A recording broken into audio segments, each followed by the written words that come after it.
Hello and welcome to another episode of the Christian Reeve podcast. Today's guest is the co-author of Consciousness in a Nutshell. His name is Jay Nelson. Welcome to the show. How you doing?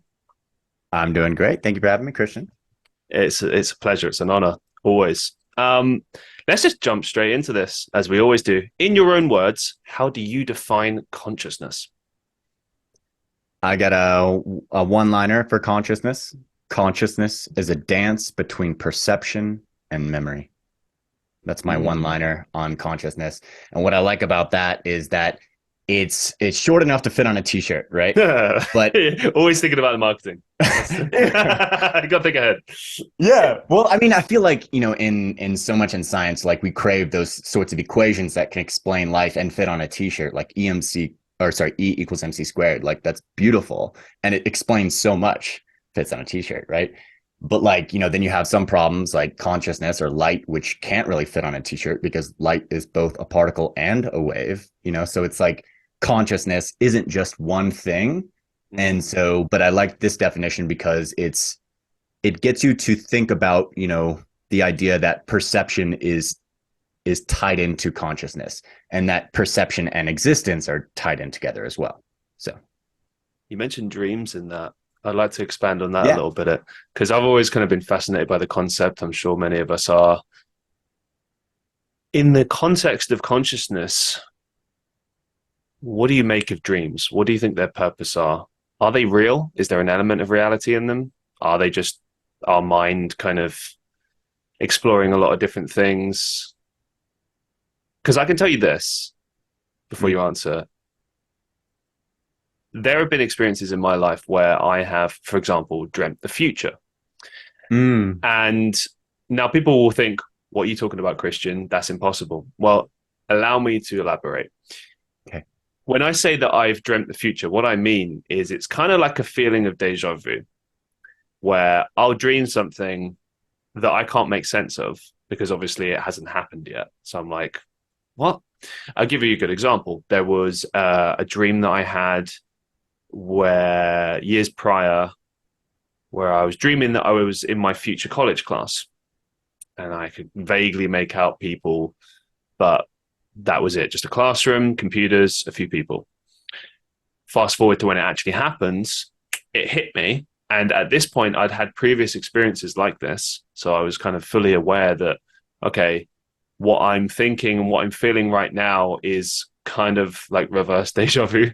Um, but there's something in there. And that comes from a dream. And of course, bringing it back to what I wanted to ask you is, well, that's based in reality. That's based in something that hasn't happened yet, but then did happen, which Mm. kind of begs the question, well, what exactly are dreams then? What do you make of dreams? Well, I think the greatest theory about why we dream is the idea that the subconscious or the unconscious is trying to communicate with the conscious self through dreams in a way that the unconscious is trying to explain something or communicate something that the conscious self either hasn't realized or is refusing to realize, is willfully ignorant of. And so we dream about things often after, emotional events and that sort of thing. Like after we learn something, we'll dream more, like we'll REM more. But, for me, so like you asked the question, are dreams real? Well, I mean, you experience them. There's an element of realness to the experience of a dream. And when we talk about consciousness at the level of perception, the only difference between this rich visual experience you're having right now and a dream is 5% retinal data coming in. So I'll unpack that for a second. So like, vision, you don't see with your eyes, you see with your brain. More specifically, you see with what we call the internal model. So your eyes are taking in, information. It's each eye is capturing like a two-dimensional image. So they're like two-dimensional cameras. And so your eye's moving around 180 times a second, each one. So you got to imagine you're taking about 180 two-dimensional snapshots every single minute, and you're sending it back into the brain to the occipital lobe for, to process and stitch all this information into a 2.5D sketch or a three-dimensional internal model that you then perceive. Right. But this information coming in is just raw two-dimensional image that is different from the right eye is different than the left eye. This is called binocular vision. This is how we're able to, perceive depth perception. You probably already know this, but I guess what all this gets to is that, at the level of initial detection, because vision is very hierarchical, there's 5 layers, I believe. And at V1, there are more top-down connections than there are bottom-up connections coming from the retinas. So the amount of fibers that are connected from the retina is about 5% of your entire visual stream. So if you're dreaming, you have this rich visual experience like you had, you're in that lecture hall, and it felt very, very real. So that's what your brain can do on its own, right? It doesn't need any help from the senses. But if it has a little bit of retinal data coming in, then you have this experience we're having right now, which is, I mean, it feels sometimes the same as dreaming, doesn't it? Oh yeah. Oh my gosh. I always say this, but I've got about 1,000 million questions right now. Oh, cool. It's just how my mind works in conversations like this. I just get buzzed and I'm like, oh my god, there's so much to discuss. Right there, you said, does this feel real? Or maybe does it feel like a dream? Yes, often. Weirdly, over the last 10 years or more, I've had these distinct moments where, and I know it's like at this point, there's almost like negative connotations about it. This idea of being in the Matrix, right? Now, Oh, before you right. go crazy and go like, "Oh no, he's been listening to too much Sandu Tate," chill. What I'm talking about is everyone, everyone's had a moment where you just kind of you're just like in your everyday life, and suddenly you're like, "This doesn't feel real." But then your mind goes, "Well, what is real? What do I understand to be real?" And Yeah. you do things like you pinch yourself and you feel it, but then you think about the fact that your brain is telling you to feel that, but then what is instructing the brain? And then this is how my mind works. I end up like just asking myself 50 100 questions, and then I drive myself crazy. But what one thing I wanted to mention was that I'm sure you've been keeping up with like AI and AI art lately, and just kind of like how it's going, right? Mhm. Have you seen some of the images that it's sort of generating right now and where it's at this stage? I have seen some of them, not all of them, of course, but what I've seen is blowing my mind. Like it's advancing way faster than we thought. I mean, they were talking about it years ago, and it's just like I can't believe it's at the level it is right now. So It's yeah. truly terrifying. But the reason I bring it up is that many times when I look at these AI art pictures, images, now it depends who's prompting it, what system is being used. Some are like really, really advanced, and as you say, they're really realistic, right? Some of them are less so, Mm, and I feel they're much like dreams because in mm, dreams, especially when you dream about someone that you know or you recognize, it never quite looks like that person. hmm. For example, I had a dream the other night. Now, I often don't remember my dreams. I used to dream a lot where I remembered a lot when I was younger, but these days, not so much. And I found that Mm. quite interesting. I wonder why my brain is a lot more active these days. I'm educating myself more. I'm trying to expand my mind more. I don't take drugs or anything like that. So my pathways, Okay. if you like, are quite clear, so I'm open to it. But at the same time, I don't know that that's how it works. I'm ignorant to that in that sense. But I had this dream the other night, and it's a very strange one. It's like I'm in a playground, I'm in a building, kind of like an old fashioned school building with a bunch of random people, and the building sets on fire, and we have to quickly get out of this lobby area that we seem to be congregating in. And I'm in my dream. I realize, like, everyone's going, shout, get out, get out, get out. And it's the classic, leave your stuff behind. And I'm like, I'm not leaving my stuff behind. And I'm trying to like grab all the stuff, but Mm. it's realistically, come on, Christian, like, just get out of the building. So I run out, and then I realize one of our friends is not there. And I traverse this building trying to find him. And then I find him somewhere else. Building's still on fire. I can smell the smoke in the dream. And this was really interesting from a kind of Wow. from a visual and not visual perspective, sensory perspective. It was interesting to be able to smell within a dream. That's new for me. I've never had that. Um, Right. the dream is nuts. The dream doesn't make any sense anyway. But what you said earlier about how it's the subconscious trying to communicate with the consciousness, Mm. but the consciousness has to recognize what the dream is trying to tell us. I often kind of dismiss it as like, okay, this is anxiety. Often, if I haven't slept very well, or back when I used to drink, for example, years ago, um, I would notice I'd be dreaming a lot more. But that was because my body was imbalanced. There's a chemical reaction there. There's a lot of REM aspects. rebound. Yeah, it's your body Yeah. reacts. You're not. To be honest, it happens even when I don't sleep properly. Now it happens, and I think it's kind of like your body readjusting.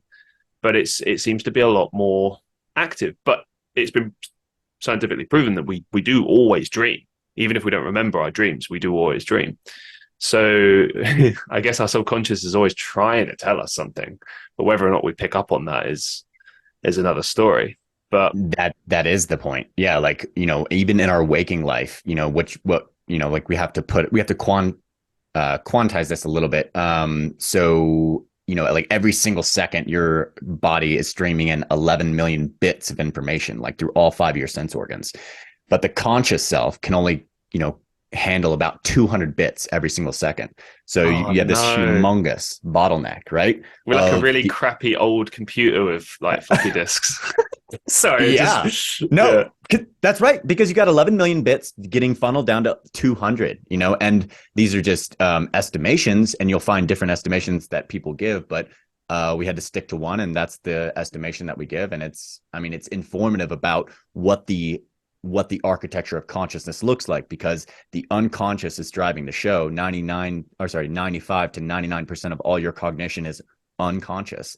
So, really consciousness is like this tiny tip of the iceberg up here, and the subconscious and the unconscious, or these are interchangeable terms really, is feeding you a bunch of perceptions. I'm sorry, a bunch of sensations that then graduate to the level of perception, but not all of them do. Most of them don't, right? 99.9% of all sensory information coming in is just tossed out by the wayside. You don't remember what the cashier's eye color of her eyes was last night. Like, you were there, you attended, but like it's gone now. So Something just like, fascinating about yeah. that though is the fact that like how your brain determines what to remember and what not to remember. I feel like Yes. a lot of it is automatic, as you said. Like your brain instantly recognizes, "Wow, we don't need to remember that. That's not going to be important for the narrative later." But then, what's interesting is if you get pressed for that information. Now, let's say a crime was committed at that particular point in time, and your mind is having to go back and acquire that information. It's hazy because your brain has been told not to remember that. But Mm. then when there are moments that you do want to remember, you often will remember them vividly, but not always. I've realized about myself. I'm very lucky with this memory I have. Touch wood that I keep it. Yeah, right. But when I talk to other people, I'm like, "Hey, do you remember this?" And I'd start recounting all the details, and they're like, "No," and I'm like, "But it wasn't that long ago, and I remember all of this." But then the caveat to that is that my short term is shit. Pardon my language, but awful. Really? Yeah, oh, truly dreadful. I can tell you Oh, what happened 10 years ago in extreme detail, but I couldn't tell you what I had for lunch yesterday. Who knows? that's so strange. But it just goes to, it speaks to, and we talk about this in the book too, it's like the compartmentalized nature of consciousness, because there's this Brit named Clive Waring. Do you know about him? I don't. Okay. So this is a guy, he worked for the BBC. He was a conductor. He used to, conduct orchestras inside like the most prestigious churches in England. And then in 1985, he contracts herpes encephalitis. So Wow. normally the herpes virus doesn't cross the blood-brain barrier and enter the brain, but it did in this rare instance and caused massive brain swelling. So, we have, you've probably heard of the hippocampus before. Mm-hmm. So we have a hippocampus on our left hemisphere and a hippocampus on our right hemisphere. And both his hippocampi were basically destroyed through this swelling. So what ended up happening was, if you've seen the movie Memento, the movie Memento was slightly based on him and people like him, because in the movie Memento, the guy he suffers an accident and then he couldn't remember anything after that accident. So he remembers his life entirely fine up until like 33. He gets hit in the head, and then now he can, because his hippocampus was destroyed, he can no longer form new memories. So Clive Waring is like that, except he has an even worse form of memory. he can't recall anything that's ever happened to him in his entire life because both his hippocampi are destroyed. Okay. So not only is he like Memento, that he can't remember anything, that like he can't form new memories since 1985, but all the memories that happened to him up until 1985, he can't recall them. But the weird thing is, and this is the last thing I'll say on this, is that he still knows certain details. Like he knows he's married. He just can't recall getting down on one knee. He knows he worked for the BBC and that I got really sick, but he can't recall that, what it was. Like, so he can barely just recognize his wife. But if you sit him down in front of an organ, in front of the in one of the orchestra, and sorry, in front of one of the churches he used to play, he can still improvise a beautiful piece of music like nothing happened. That's consciousness. That's memory right there. Theorizing And on the top of yeah, that as well is I feel like certain aspects of that might be muscle memory. So him being able to still compose, I'd wager that falls in that category, that he's not consciously thinking about it, but his mind just remembers in some shape or form.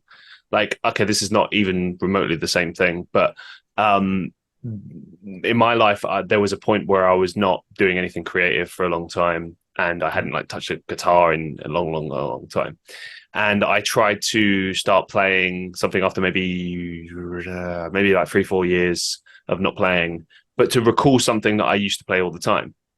okay, And at first, couldn't remember anything, and then 10 minutes 20 minutes trying to remember, it begins to come back, and then it's like I don't know, like riding a bike, kind of, you never forget, but yeah, you kind of, it's a bit like wobbly. It's like, ooh, okay, and then your body adjusts, and then it's like you never stopped. And I yeah. wonder, maybe it's the same principle where it's like the mind always remembers. Or maybe a better example would be gym. I've been training for the last year, but I hadn't trained prior to that for a good 2.5 years. And the only thing that changed was obviously what I was able to lift. There was a significant deficit there where it was like, okay, I can't lift as heavy as I used to. That changed over the coming months, but I wasn't able to do it. But my mind did remember, like, what was the best form, how to do things, how to react to certain things. So the body remembers, and maybe it comes from like habit. Maybe, for instance, this particular gentleman being able to remember his wife, or being able to remember being married to this person, comes from like a sense of familiarity. Like maybe it comes Mhm. from remembering the smell, or somehow like there's certain aspects that like kind of makes the person recognize without knowing. It's Mhm. kind of like, for example, this principle of being able to distinguish if someone is related to you if you've never met them before, and being like Mm. naturally repulsed, because it's like there's something in Oh, there. You know what I'm saying? Like there's something in there that prevents you from doing it. They kind of explore this in a tongue-in-cheek way in Back to the Future, famously, where his mum tries to kiss him, and then it's like, oh, it's like kissing my brother. But it's like there's oh, actually a right. scientific thing there. There's something there that exists. It's kind of like a fail-safe to prevent that from happening. Incest, Um, yeah, well, yeah, but it's yeah, it's it's like genetics. It's like it doesn't want you to reproduce with your family, because yeah, obviously that would be catastrophic later on. yeah. But yeah, one thing I wanted to dive right into was the different states of consciousness that you discuss. So, firstly, let's explore what is an ordinary state of consciousness. I'm intrigued by this. Like, what constitutes ordinary consciousness? Well, actually, would it be okay to pick up on a couple points you just mentioned? Yes, please. We Okay, so can you we were can circle back. okay, yeah, yeah, please do. Because that's really important too. But like what you were talking about, like when it comes to how Clive is still able to play the piano, how you Mm. were able to still, pick up the guitar. It took a little bit of time to get this back, but in the back of your brain, you have a little brain, literally, that's What Latin cerebellum. are you trying to Um, sorry. say? But we have 86 billion neurons in our head, and three-quarters of them exist in the cerebellum. And that is where all your procedural memory takes place. So, I love to snowboard. You love to, play guitar and that sort of thing. So, like, dancing, diving, anything that has to be like a bunch of like riding a bicycle, These are memories that are stored in procedural memory. So they're stored in the cerebellum. And this is one of the last brain regions to deteriorate in people who have neurodegenerative diseases like Alzheimer's. So you'll notice they never really forget how to ride a bike because it doesn't attack the cerebellum. What it attacks first is the hippocampus, which is your ability to bust apart details and combine them in a new way to create a new scene. So because Clive, and he's called the man with the 7-second memory, by the way, because he has no functioning hippocampi, he can't recall the details of his past life and then bust them apart and then recombine them to create a future. So when you ask him to be like, what does the future look like to you, people and other people like him, like I think HM, they'll say the future looks like a big blankness because they can't picture it. So memory is really it's less about the past as much as it's about the future, because memory is adaptive, evolutionarily adaptive, in the sense that it's trying to help us figure out the best ways of acting in the future. So that's why you remember the past, is so you can reconstruct new environments and survive better. On top of that as well, like, do you know, or do you have a theory for perhaps how a person in a predicament such as that is able to just remember basic things like, I don't know, what's my name, or how to walk, or things like that? Like, I know we've obviously explored muscle memory and stuff like that, but there's other bits of information that seemingly would be somewhat impossible to retain, and yet the person can. I mean, sometimes you see it in movies, they kind of tug in cheek, go like, oh, what's my name? What's this? What's that? But then they still understand how to do certain things, how to reverberate, maybe the fact that they again, I keep giving examples of things that like would come from muscle memory. Like the example I was going to give was knowing where home is, but then again your mind would pick up on some sort of routine, I suppose. There's an element of that in there, but Right. how do you reckon the mind sort of retains these particular details in an instance where obviously it can't create new memory or retain old memories? So the way we try to explain that in the book is like, have you ever seen someone like, an employee you haven't worked with in like 3 jobs, and then you see them in a foreign city and you're like, I know this person. Now, how do I know this person? You know what I mean? Like, Yeah. you recognize them immediately. You know that you know them. You just can't think of it. And then it might take 3 days to be like, Laura, that was Laura. Like, what just happened there? Okay, so let's like tease this apart real quick. So there is a part of your brain, and we call this metacognition, which is thinking about thinking, which knows what the brain knows without having to access the file directly. So like, I could be like talking about like one of my favorite movies, like The Matrix, and then be like the lead actress.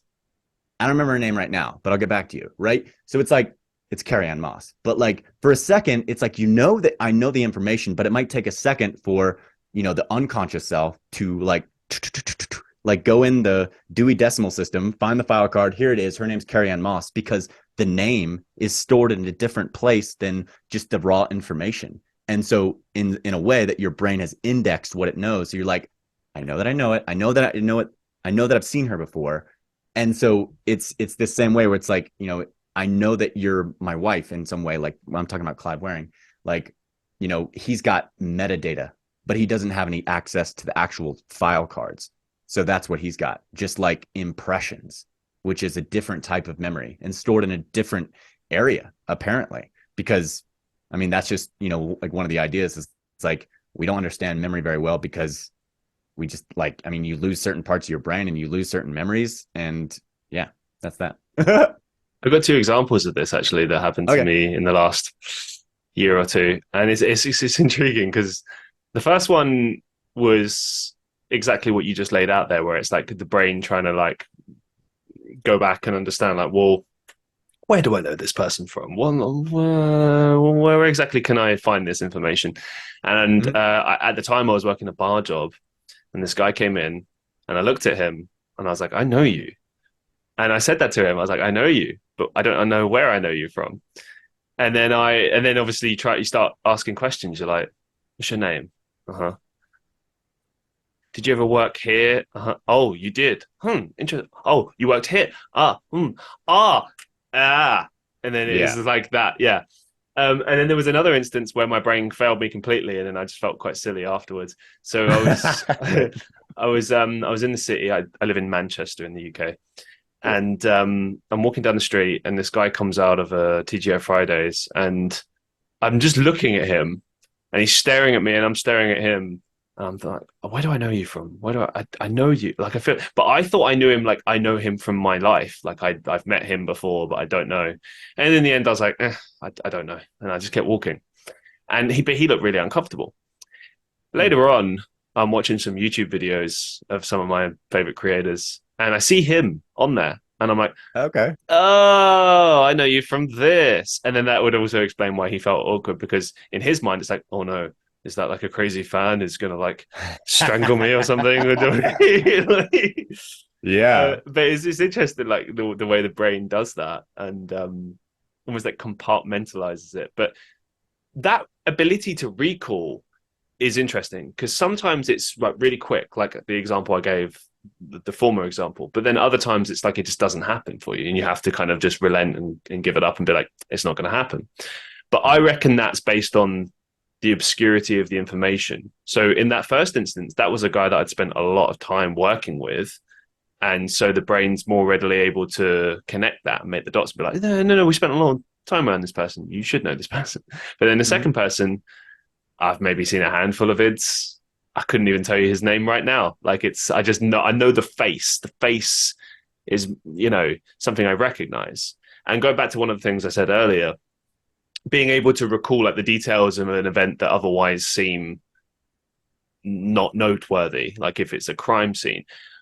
In instances like that, I find it's more likely that you'll remember if the person that they're asking about had a particularly distinctive face. Like Mhm. I remember walking down the street recently and there was a guy just walk his energy was sometimes you look at people and you just know there's just a problem there, like there's Mhm. you just know to walk away. And Mhm. I was sitting down and he was walking towards us, and sorry, state of how things are these days, I thought maybe he might have a bomb or something. I wasn't Oh. sure, but it's happened in Manchester. We had it one time in 2017, unfortunately, and we have had it happen in the UK in more recent times. It's just these considerations come to your mind sometimes. Sometimes it's ridiculous and unfounded. I think in this particular instance, it was just a guy looking really creepy on a summer's day wearing like a long sleeve jacket, Okay. and it just but his energy was off, and maybe he was just an unhappy guy, maybe that's just how he walked, I don't know. But one thing that struck me was that I immediately got up, but it was like something from like the Matrix where like like dealing with an NPC kind of thing. Like I think in his mind it was Mhm. like, why has this guy got up? Like I just suddenly got up as soon as he's walking towards me, and I was looking at him, staring at him, and I walked away. And I'm wearing like these black sunglasses, which I've noticed makes people feel uncomfortable because they can't see your Uh, eyes. So there's like right. a right, there's like a disconnect there, and they're like they want to see your eyes because that's a way to be able to. There's like an anonymity, weirdly, even though it's covering one portion of your body and they can see the rest of you. For some reason, you can't really truly see a person unless you see their eyes, weirdly Mhm. enough. And that was the instance of that. And then I was walking down the street, I was getting away from him. And then I just decided to kind of be a bit like detective and walk home a similar route to him. I was going that way anyway, and I was just kind of observing him because he stood out like a bull in a china shop. Like he just stood out, like just amongst all the sea of people, he stood out. And I was just observing this behavior. And I was thinking, Hmm. like, if this was like a crime investigation, I had to recall this information days later, I'd be able to give a perfect description of him. Like, I can give a description now. He had like blonde hair, longish hair. He was probably about 6'3", long black jacket, black jeans, boots, and a kind of slouch. Hmm. But the only reason, my point with this is that the only reason I was able to really remember this is because he had such a distinctive look. The more distinct, the Right. more the mind is able to remember. If the person has quite a unremarkable look, shall we say, or just a kind of they this doesn't stand out in some way, your body just doesn't remember or your mind doesn't remember, then you're just less likely to recall. And I just find that interesting that how the brain knows when to do that and how to make those decisions because you can train it to some extent. I've noticed with certain elements, you can do things like, for example, I'm an actor. I'm pursuing actor, so whenever I have to learn lines, I do the whole look, cover, right, check thing, and just kind of keep rinsing, repeating, and then getting my mind familiar with it, and then eventually I know it. But I have to like remember using that method and then cue myself, and it's just a process you have to kind of keep repeating. But that's only one theory of recall. It's like there's many ways to do it to train your brain to do that. But I think my point with it is that you have to exercise it to do that. But the brain does it automatically, as we've sort of outlined here. So I just find that kind of like fascinating. Um, any thoughts on that before I continue? Um, there was a lot there. Sorry. No, not at all. Well, I wanted to say something about the memory. Man, I totally blanked. Well, see, even that, like, why does the mind do that?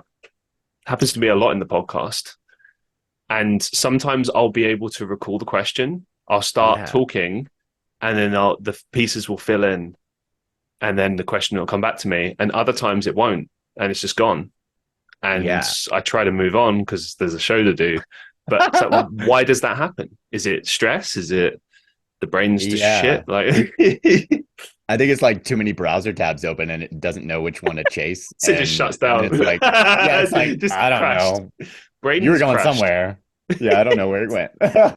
But yeah, I was gonna say, like, when it comes to dreaming and stuff, one thing they have discovered is that we tend to dream. I think I said this earlier. We tend to dream more after something that is like an emotionally charged event.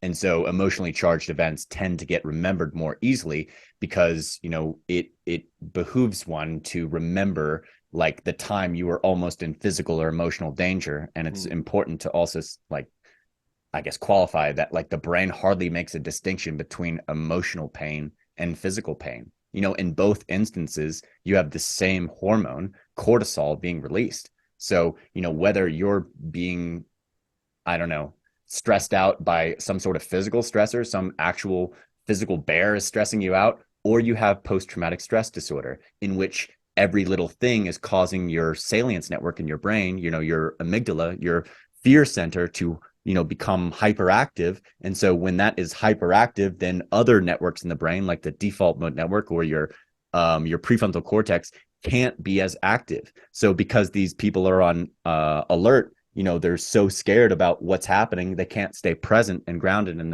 in the here and now. And so it affects their life, it affects their body, it affects their brain. With that, Something they Yeah, go on. no, sorry, I interrupted. Not at all. What are you gonna say?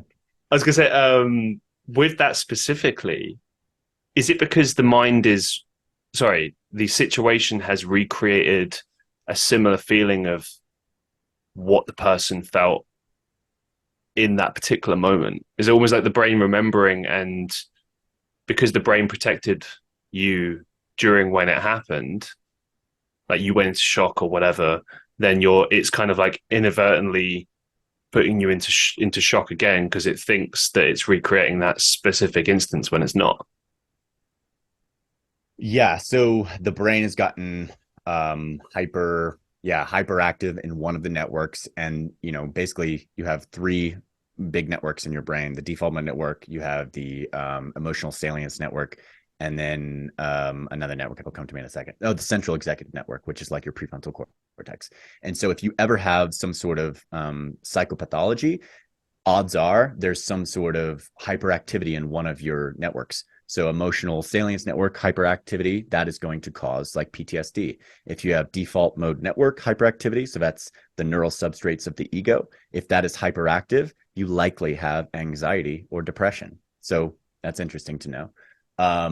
Now you want your central executive network, the prefrontal cortex, the thing that lets us stand back from the immediacy of experience, to stand back from the world a little bit and to think about our actions and to think about the consequences of our word, etc. Like that's something that develops over the course of our lives and really comes online when we're about 25.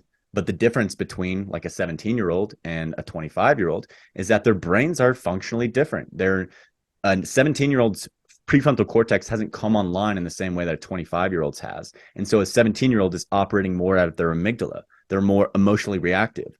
They're more likely to take risks and that sort of thing. Yeah. So I think what all this speaks to, and the book kind of like does try to get people to understand, is that the brain and consciousness as it's experienced is this complex orchestra in which there are many networks and systems and teams of neurons firing in concert. And if they aren't working properly, then you get disorders. So, we talked about recognizing faces earlier. Mhm. Have you heard of the fusiform gyrus and prosopagnosia? Haven't. There's an area in your brain that is basically your facial recognition software. It's called the fusiform gyrus. And this, the brain is so modular in some senses. It's so, like highly adapted for specific purposes that if you lose this fusiform gyrus, you will have what's called prosopagnosia or facial blindness. So you cannot recognize people's faces anymore. What you have to do is, like if I was talking to you and I have prosopagnosia, then I'd have to recognize you by your voice. Or Wow. maybe it's your hair because you have distinctive hair, you Well, know? okay. Let's say that you've known this person for a long time, and let's say it's me and you, and Okay. you have this condition, and I'm walking down the street, and we're about to meet up. If I don't recognize your face, then wouldn't I just walk past you? I mean, that's the sad thing about this. Like, and there's so many different disorders of consciousness that like lead you down this path of like, wow, it is so compartmentalized. Like, but yeah, like there was this girl I worked with, and she had facial blindness, and it made me upset because like I want to be remembered, and like she would never remember Yeah. me. And I'm a the guy weird, to be remembered. Come on, damn I it. did.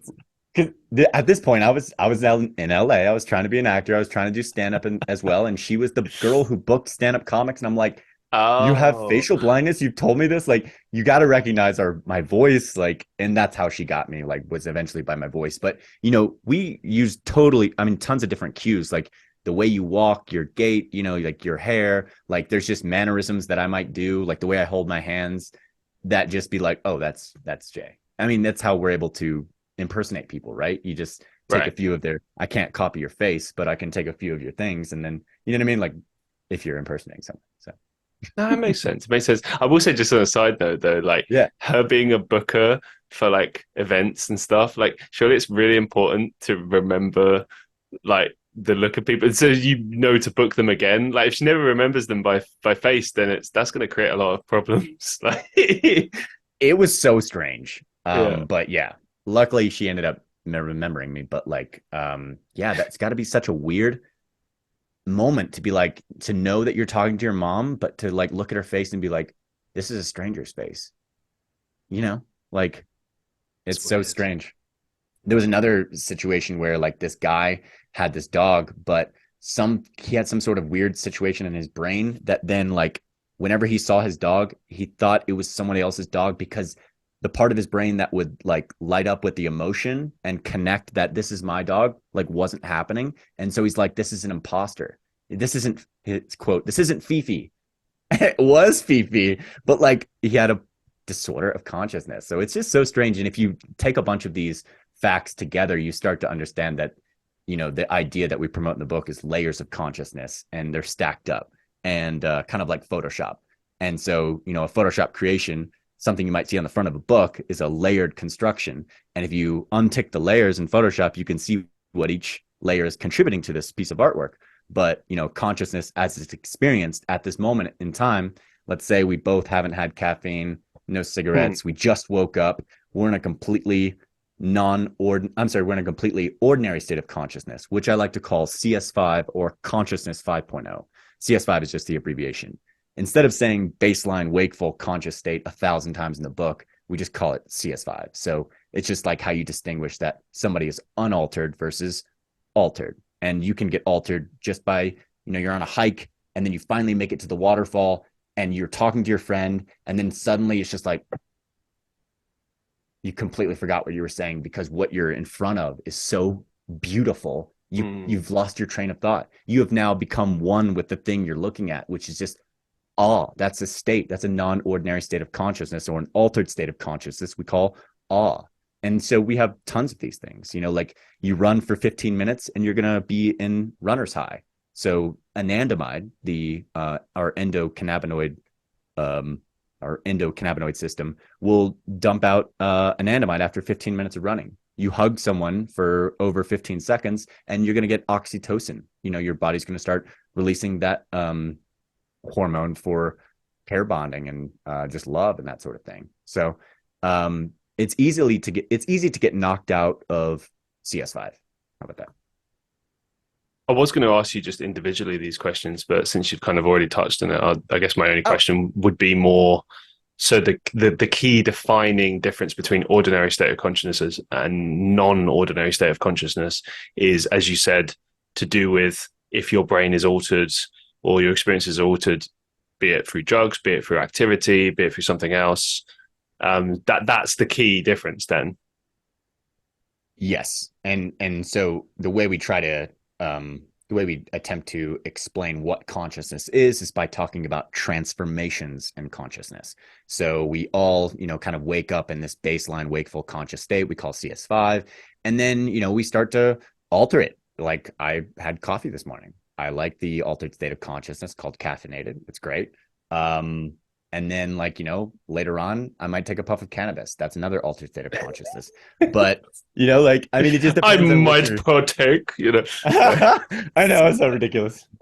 Sorry, I just love that. Oh, sorry. But it doesn't always have to be, drugs, because you get it. Yeah. Okay. Cool. No, I get what you mean. Drugs, obviously, the most obvious example of an altered state of consciousness. But as you gave an example of someone running, that's not a general state of consciousness that someone's going to experience every waking moment. They'll only experience that if they push their body to the point where they start, the endorphins get released, they get that kick, they start running, etc. Like that, the feeling I had when I came back from gym after I showered, and I felt a sense of euphoria. It doesn't last forever, but it lasts 10 minutes, let's say. Yeah. It's that's a non-ordinary state of consciousness. And another good one that's, natural is a flow state. Have you heard I wanted to ask you about, really? I think I understand what this is. So instead of asking you what are flow states, I'll instead ask, is this an example? And then you can either obliterate me and give your synopsis, or you can just say it as is. So when I think of a flow state, I think of when I've been working in a job, particularly in customer service jobs I did in the past, where I get so familiar with the process of what I'm doing that it's almost like I'm on autopilot and I'm not really thinking about it. And the interesting thing is that everything goes in a flow state, in a kind of it connects easily. You feel like you don't even have to put as much pressure in effort in, because everything is kind of going in a perfect state and it's just working. However, one thing I did notice when this would happen when I was working in bars and stuff is that I was also very easily making mistakes in the flow state. So I might feel that I'm perfectly getting everything right, but then I suddenly get a few drinks orders wrong, and then I have to focus again and bring myself back into regular consciousness. Am I right, or am I talking a load of ass? Were you bartending? Yes. Oh, cool. Yeah, bro. I've dropped into flow states bartending too. And yes, I would say you've had an experience of a flow state. Now, flow states can be in different levels of intensity, and usually, someone told me this recently. It's you're in a flow state when you're out of it. You don't know it when you're in it, because there is no metacognition. There is no thinking about thinking. There is no default mode network. That's your ego self. That ego self has been literally tamped down. So the default mode network is obviously a network in your brain. That's the neural substrate, the ego. But during a flow state, this starts to get less blood flow going to the default mode network and less blood flow going to your prefrontal cortex. So you're more like jazz or improv. Everything is the brain is lighting up in all sorts of different ways, and there's not a lot of executive control or executive attention. So it's more you've learned how to make this martini 1,000 times before. So, you're just you're instead of coding, you're executing the code. That's how I kind of think about it. I think I've experienced this while playing music as well, Yeah. because when I'm quote unquote riffing or soloing, or sometimes I'm just playing, I'll often be playing something and I'm not even really playing anymore. I'm just feeling the music. And Mm-hmm. I feel like, especially if you're like a lead guitar player or something, I saw this, there's a video doing the rounds at the moment of this really talented guitarist. She's got like a big afro.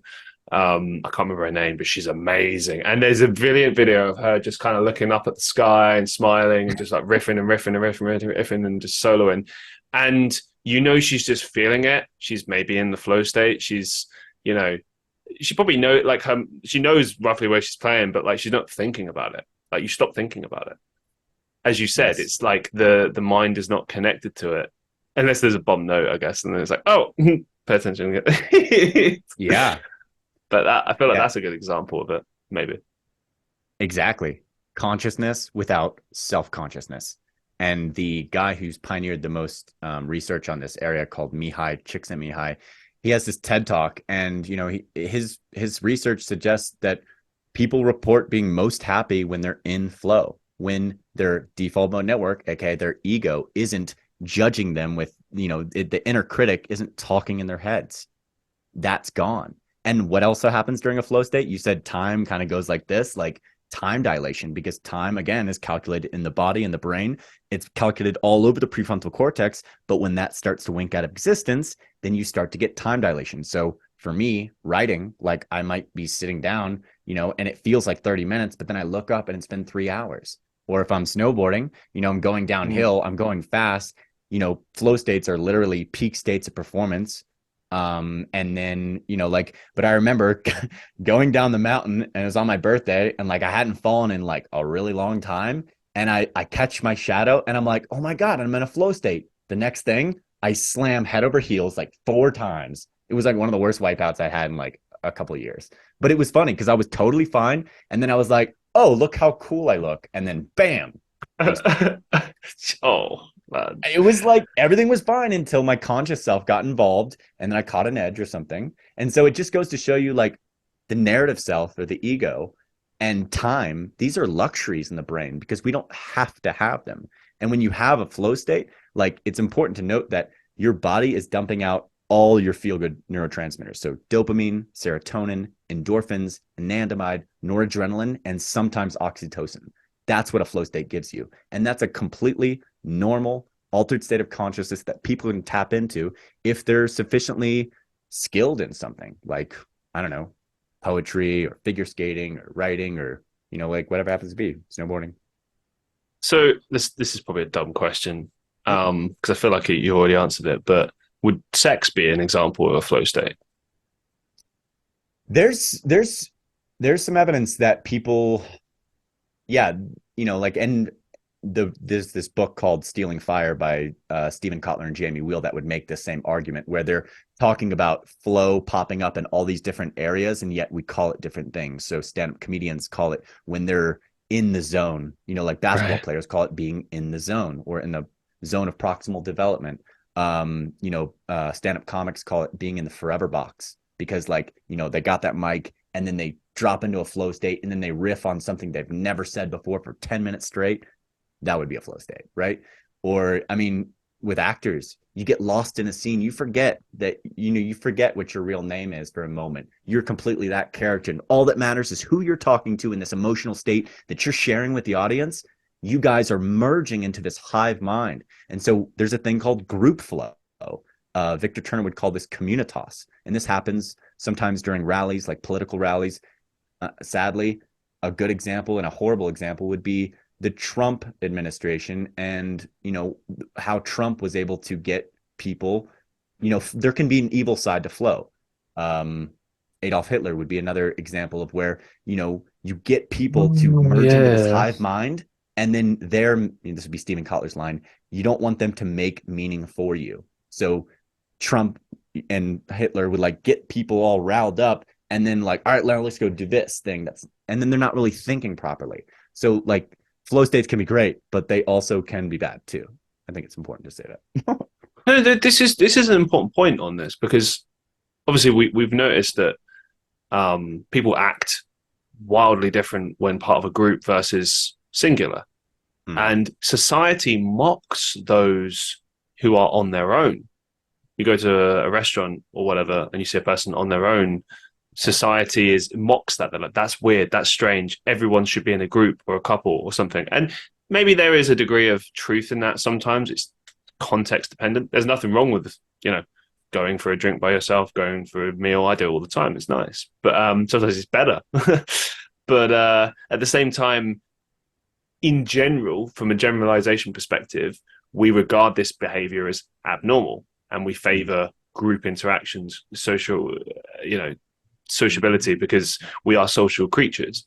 Now, bringing it back to the point, people do act differently.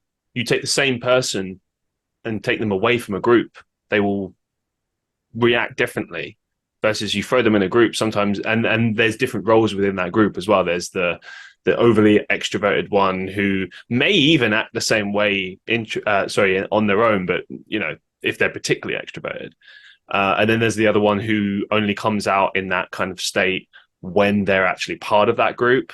And then you've got sort of the quiet one who is like kind of there for the ride but is not really like doing or saying much.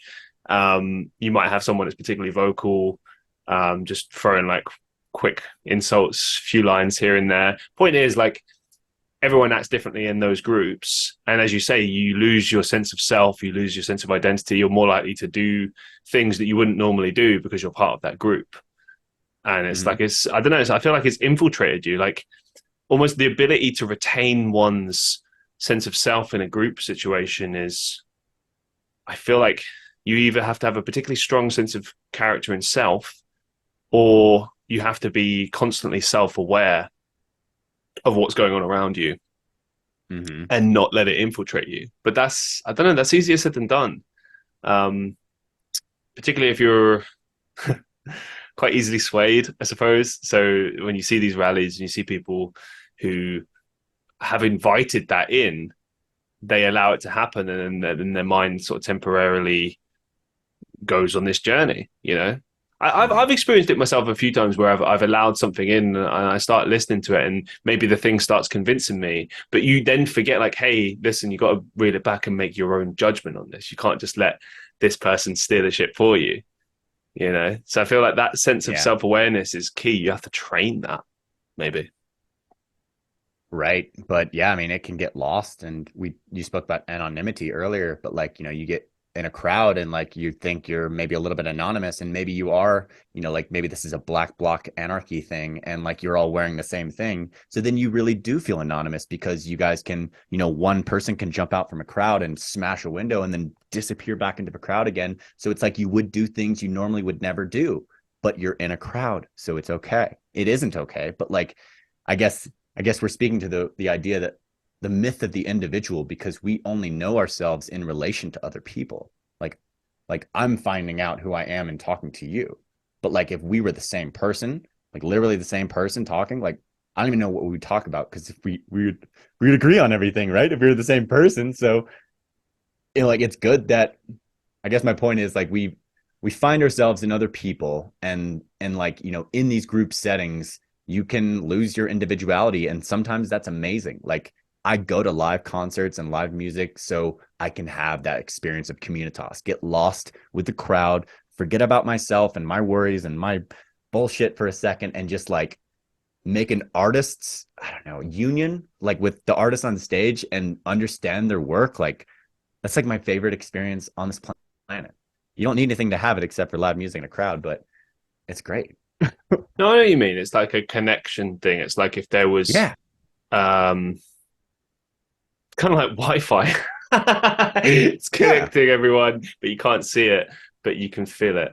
Well, if you can feel Wi-Fi, that's dodgy, but some people say they can feel 5G. I don't know. Anyway, but no, I know exactly what you mean. I felt that too. And this is why I always kind of keep my mind open to all things, because like if you just look at it from the scientific perspective, often it discounts these things or it'll explain them in a very like basic way, like, well, no, it's clearly this, so just ignore all of that spiritual shit, don't worry about that. But I keep my mind open to it all, because we have these experiences that we can't explain, these things that we question, that we can, it's like the wind. We know it exists, we can't see it, but we can feel it, you know. Mhm. And there are these things you can't explain. There are these things, these experiences that they're there. Our mind can't make heads or tails of them, but they are there. Speaking of experiences, you mentioned this sort of briefly earlier, but I wanted to just explore it a little bit. What are transcendent experiences? Okay, so this is where we're going to play a little word game. Mm. Tell me what these words have in common with each other. Oh, I'm shit at this. Okay.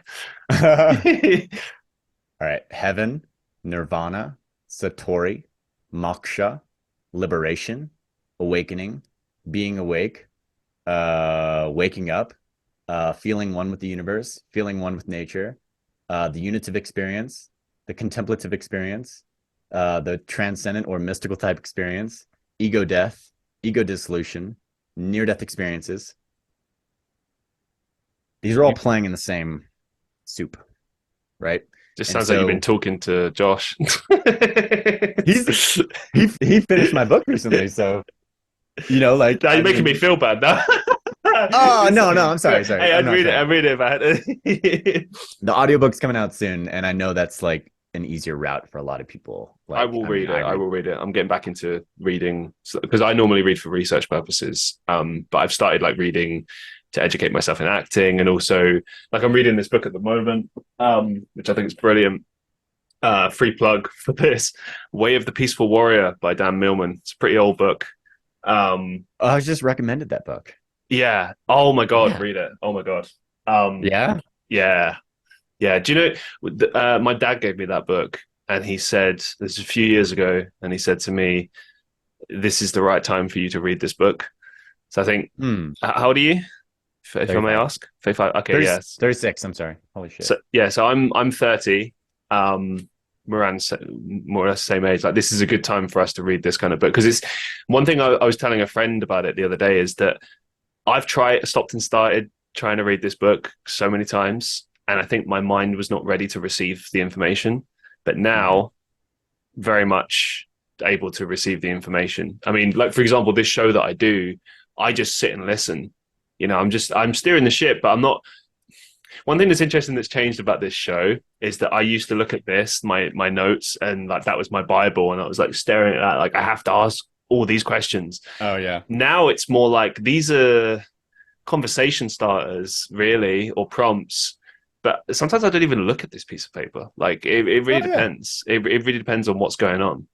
But this ability to be open to information, different ideas and such, very much I feel is something that happens over time. Like your mind just opens to these things, and suddenly you're more prepared to receive that information, and potentially, who knows, it could change your life. So If you're in a growth mindset, but let's right. suppose you're not in a growth mindset and like, you reach 26 and you're like, I know everything I need to know. Like some No. people are like that. We're like, it's just so sad. People always see me in a book and they're like, what are you studying in school? I'm like, I'm not in school.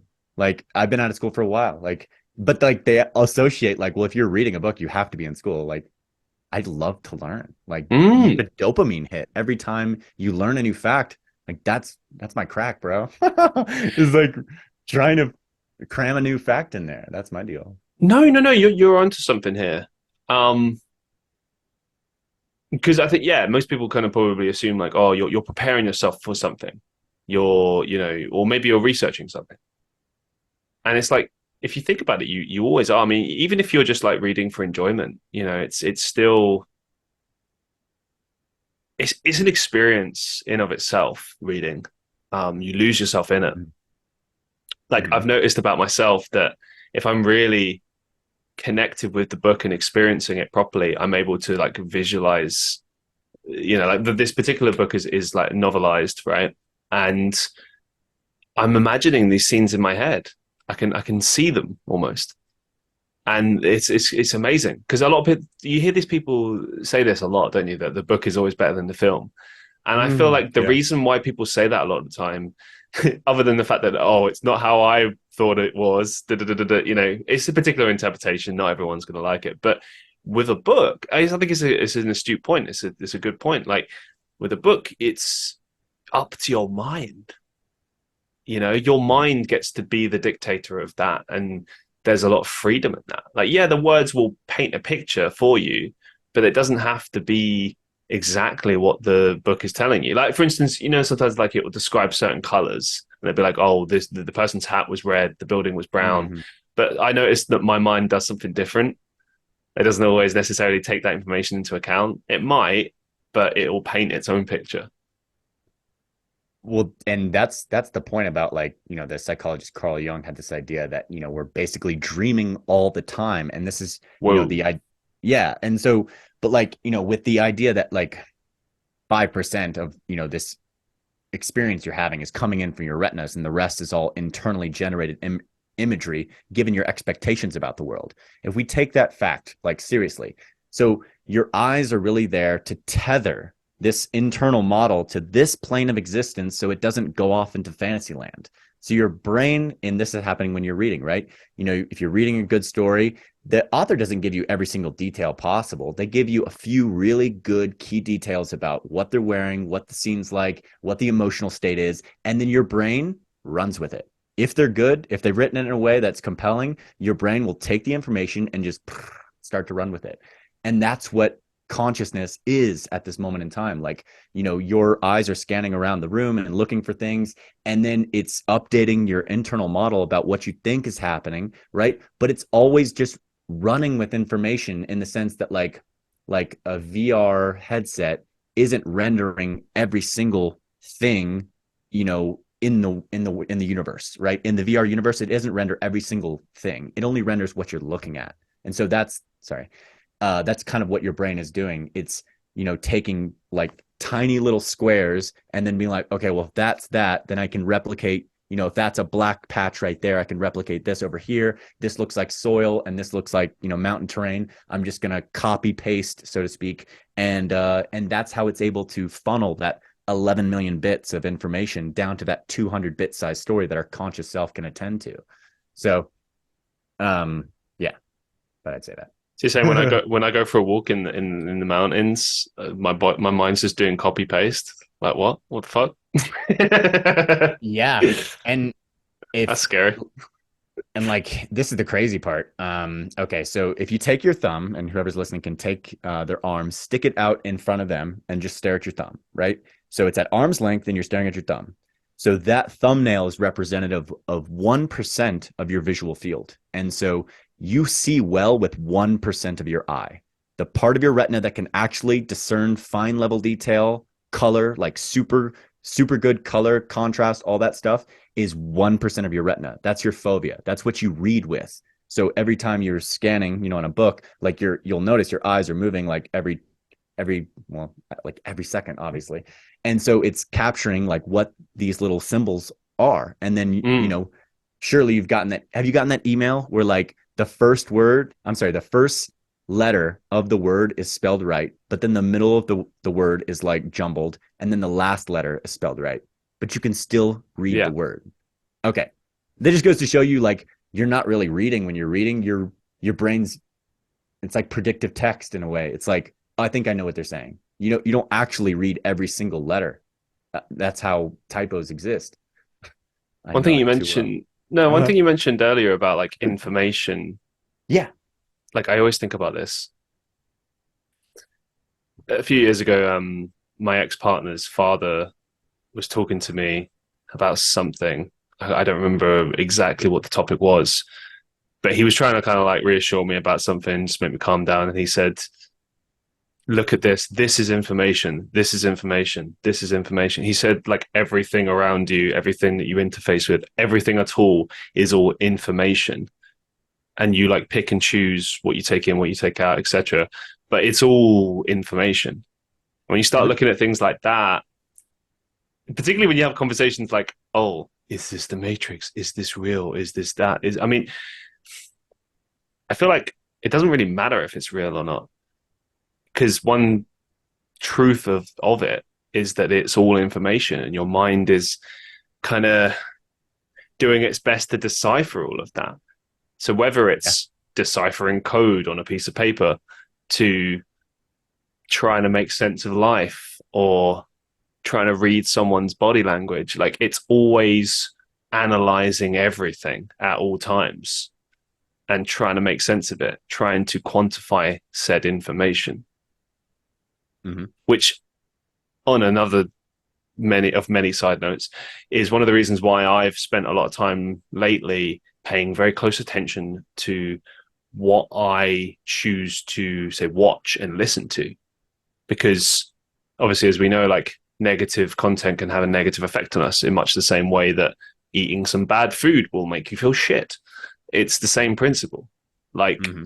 I've noticed that my mindset has been a lot better and a lot more positive since I've been listening to this positive content. I've been focusing on more positive stuff. I've been sitting down and reading positive stuff. It's like I'm giving my brain good stuff, and in turn, it's making me feel better and reacting in a more positive manner through Hmm. the choice to receive good information.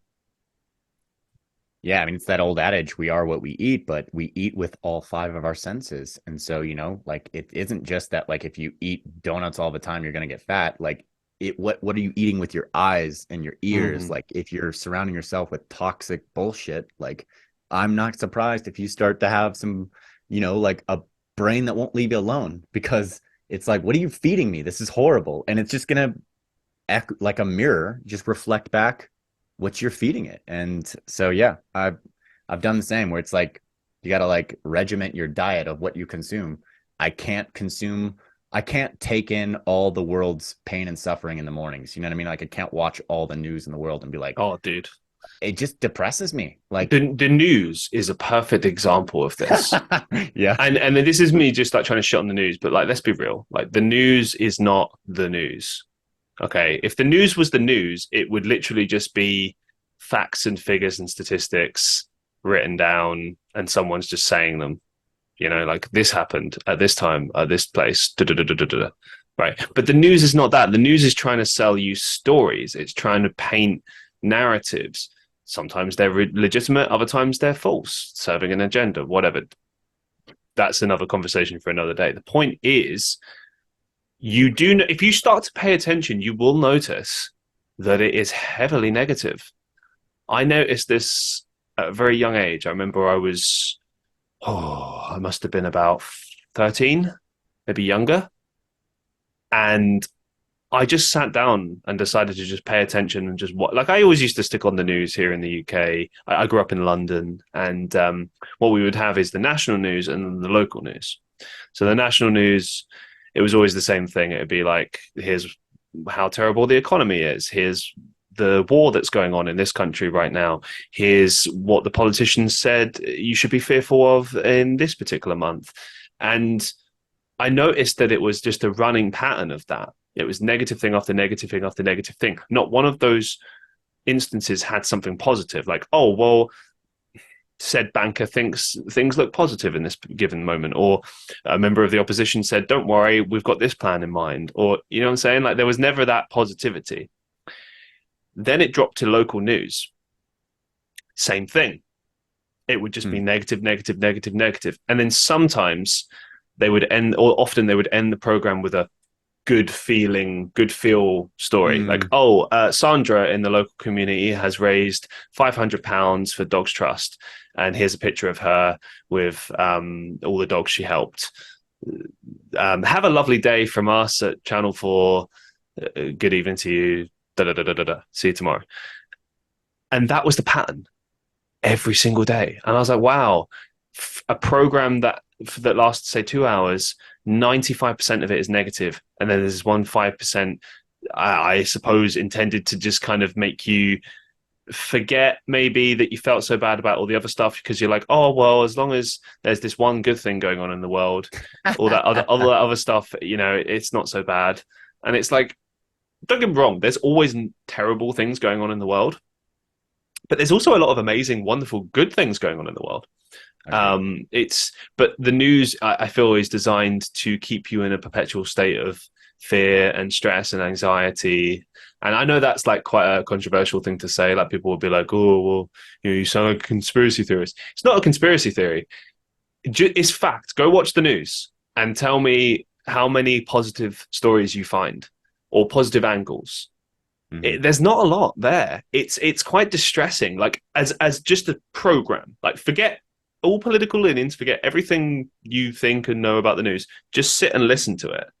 And I guarantee you'll feel negative afterwards. You'll feel depressed. You'll feel miserable. You'll feel sad. Like, and it's I'm not saying people should ignore the news, because at the end of the day, we do need to be informed about things that are going on in whatever the world, our country, stuff like that.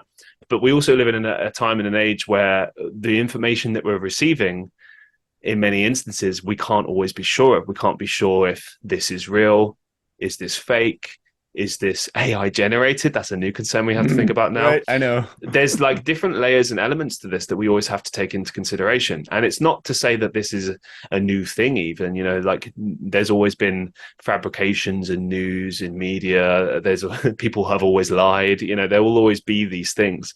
But I feel if nothing else right now, what people should really be doing is thinking, I need to more critically analyze things. I need to think, is all of the information I'm receiving right now legitimate, real?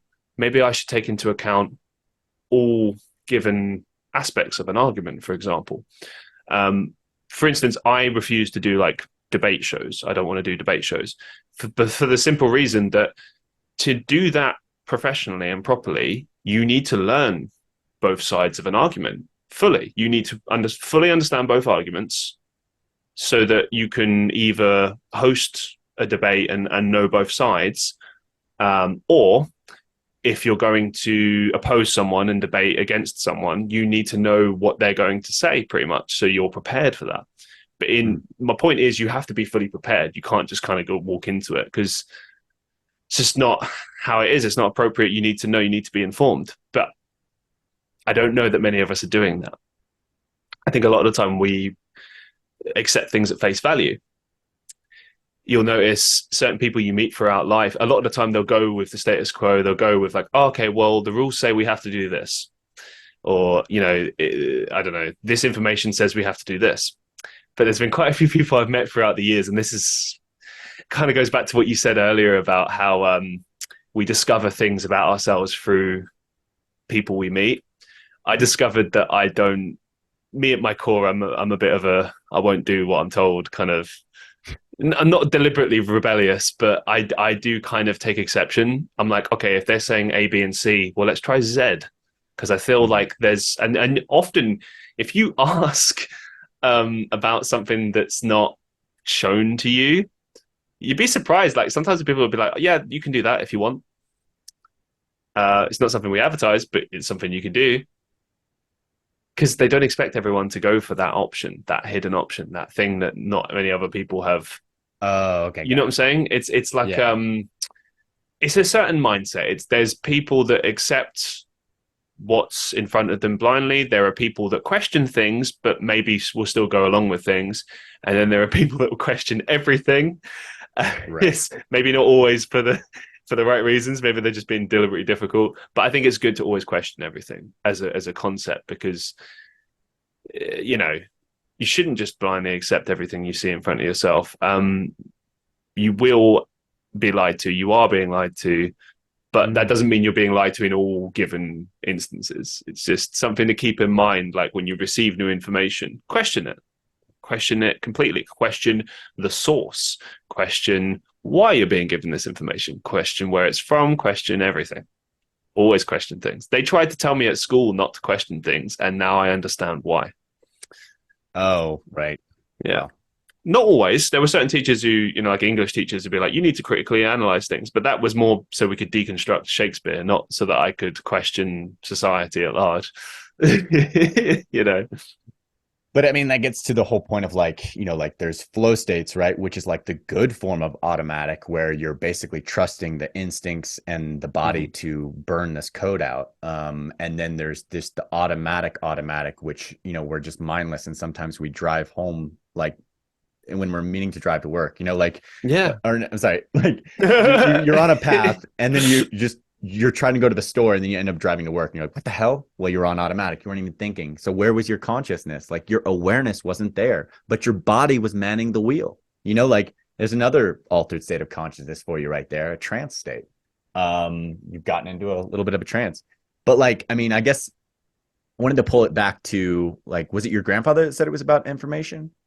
No, it was ex-partner's father who we were having a conversation. I was living in Europe at the time, and this is a man that like read a lot and educated himself a lot. And interesting with him was that he had learned everything through just teaching himself through books and stuff. So, like Mhm. for instance, he did a lot of like landscaping and creating like housework and stuff like that, like as in working on houses and building homes and stuff. But he just taught himself in books because obviously society teaches you have to a lot of the time like, oh, I have to go to university and I have to learn this skill and trade, and it's like no, you don't.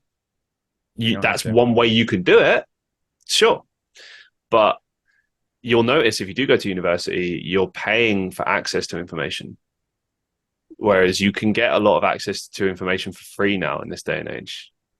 You Yeah, what you can don't have. always, yeah, Oh, sorry. You don't have a curriculum unless you know right. your own curriculum. But like people are paying for a curriculum and they're also paying for the networking. Like, I mean, I Mm-hmm. have so much value from my university, Same. just the network. But that's the biggest value. It wasn't the education I received. It was more the network I don't know, the relationships I made, basically. So It's yeah. exactly the same for me. Like Really? yeah, I've spoken about university before, like on my show and on live streams and such. I don't completely discount it. I think that university teaches you a lot as far as like how to, for instance, read academic journals and how to get information from that. It teaches you a certain way of studying. As you said, it teaches you how to network and all these wonderful life skills.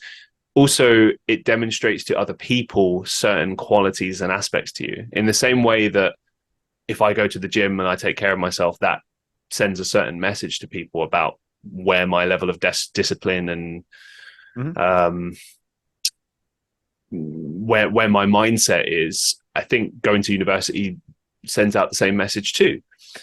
But again, it's not completely necessary in the grand scheme of like where you can take your life and what you can do. Like it's never just A, B, and C. There's always other routes to do things. And I was a couple of years into university when I realized that. At the time, it was like you had to have a degree to do anything. Now it's just an option. Yeah. Well, that Sorry. guy said something really wise, which is like if you ask what the universe is, I mean, I think one interpretation you can make, and this is the interpretation in my opinion, is that the universe is information. Like that's how you Mm-hmm. can describe it. And what is consciousness? Consciousness is an information. It's kind of an instinctual adjudication system. So you need to adjudicate between conflicting instinctual drives. This, body that we have has an immense amount of intelligence in it. Women can, this is so sad, but like there's been situations where women get in a coma and then something happens, right? And then they get pregnant and then they can give birth completely while they're in a coma. The they don't have to be consciously there. The body can take care of everything. Like that's just to speak to the intelligence of the body and the Wow. fucked up things that happen sometimes when women are in comas and guys are in comas. Like that just happens. But it, I don't know. I guess I was just pointing to the intelligence of the body and what it can do. But where was I going with that? I don't know. No, no, no. I get what you mean. It's like instinctual. There's Oh yeah. So your yeah, you body have reacts to certain things. right. And so you have, a lot of intelligence. Like we don't know how we grow our arm hair or generate immunological responses or breathe really. Like we can take conscious breaths, but most of breathing is unconscious.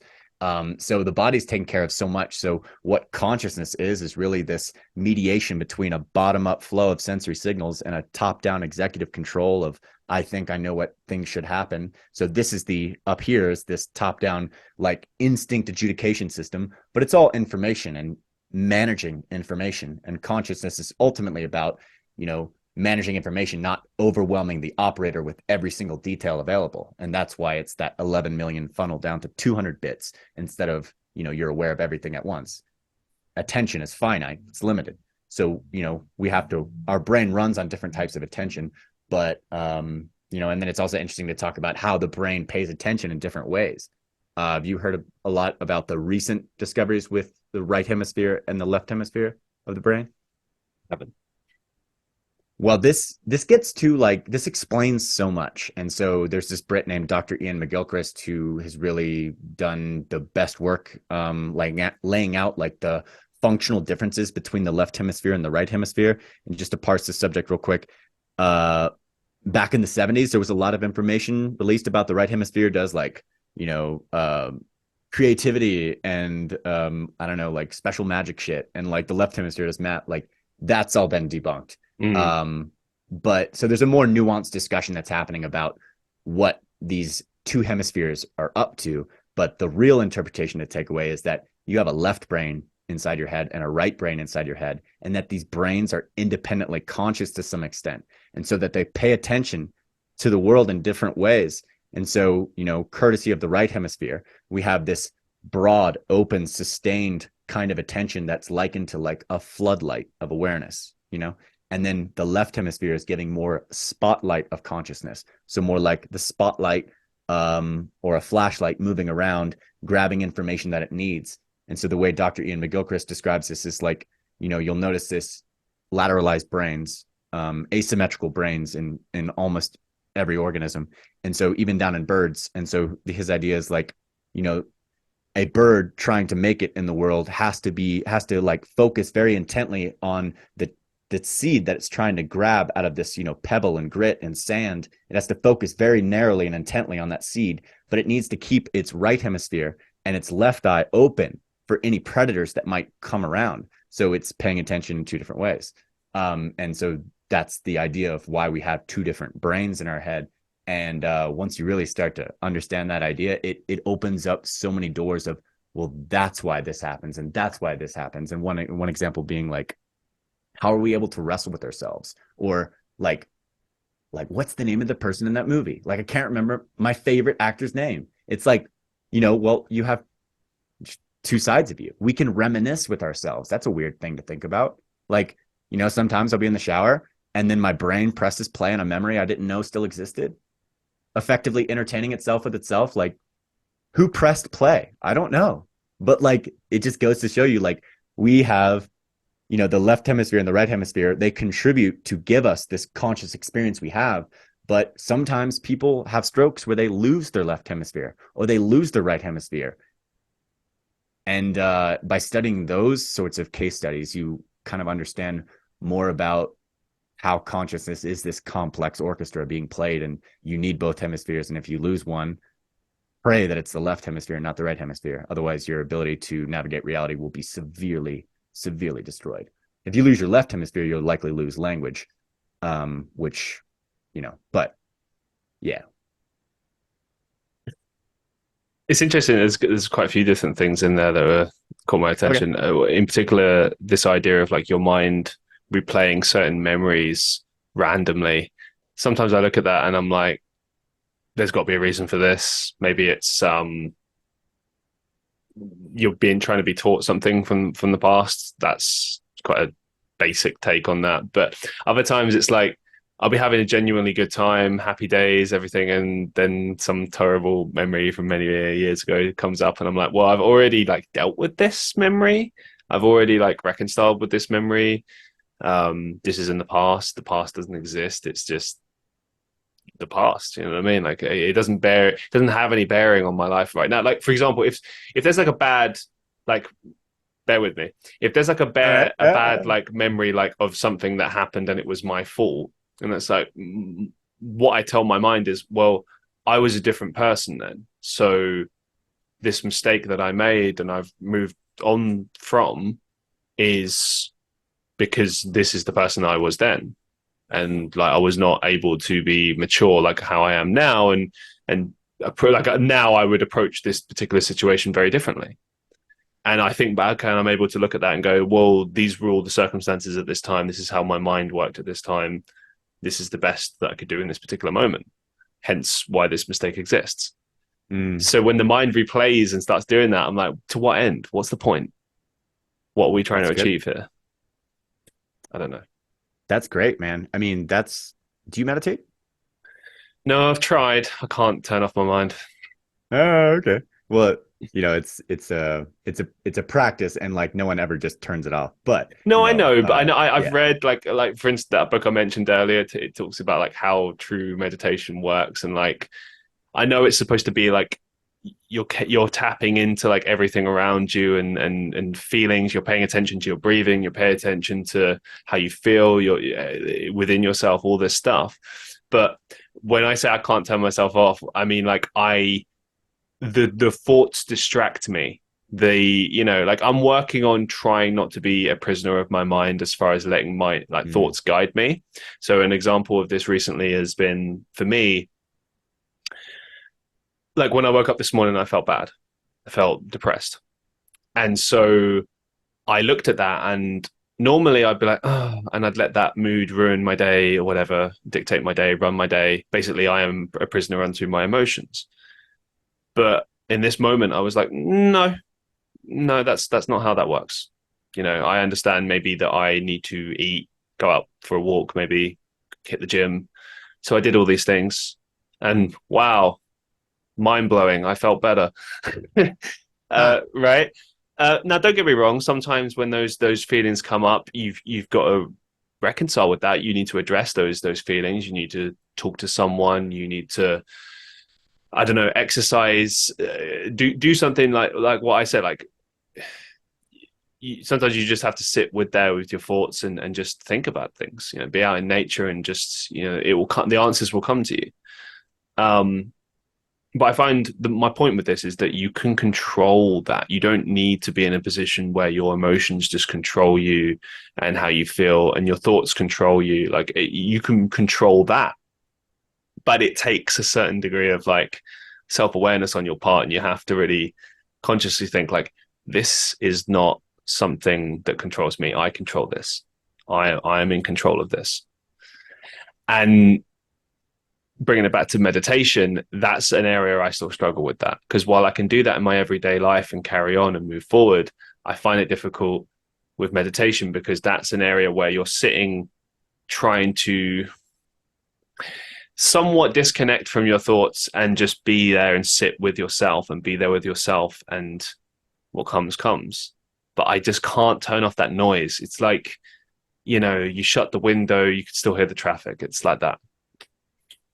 I got you. Well, the the ultimate goal of it, and I want to acknowledge and congratulate you because you're doing Thank you. something that's very in line with meditation. What you said was like, you basically inserted this like question, like, what's the game here with these thoughts? What are they trying to get me to do?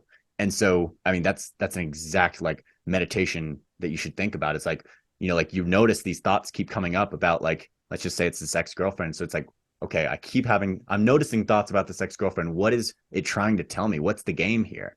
And a lot of the times it's just distraction. The remembering self, a part of your brain, is trying to be like, hey, think about this, think about this. It's trying to steal the spotlight of consciousness away from you. Now, the brain ultimately has two essential modes, in my opinion: thinking and perception. And when you talk about this left hemisphere, right hemisphere divide a lot, you understand that. I'm going to steal a line from Dr. Jill Bolt Taylor real quick. She says, although many of us think of ourselves as thinking creatures that feel, biologically, we are feeling creatures that think. So, Interesting.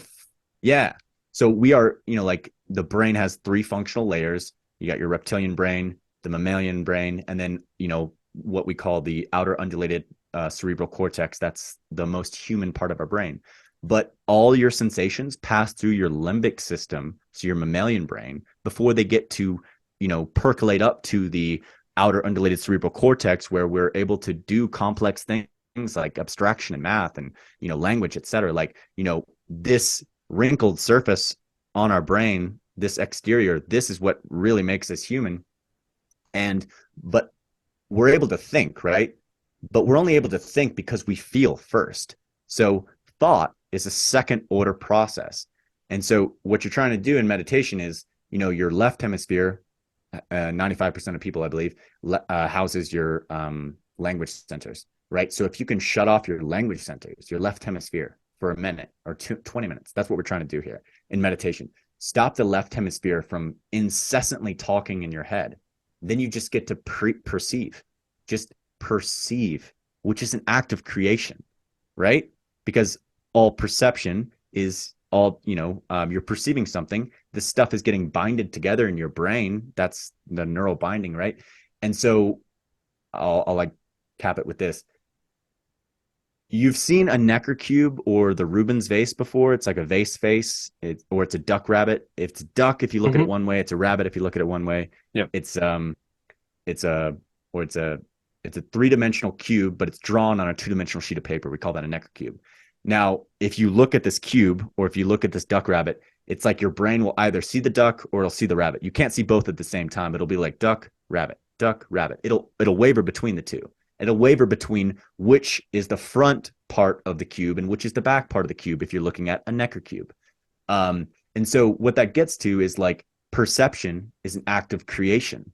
And so meditation ultimately is practicing perception or creation without the intrusion of thought coming in and ruining things with I want, I need, I deserve, I'm owed, I expect, why didn't this happen? And, when is this going to happen? Like, these are thoughts that like they have their own game, and that's what you're doing. You're like, what's your game here?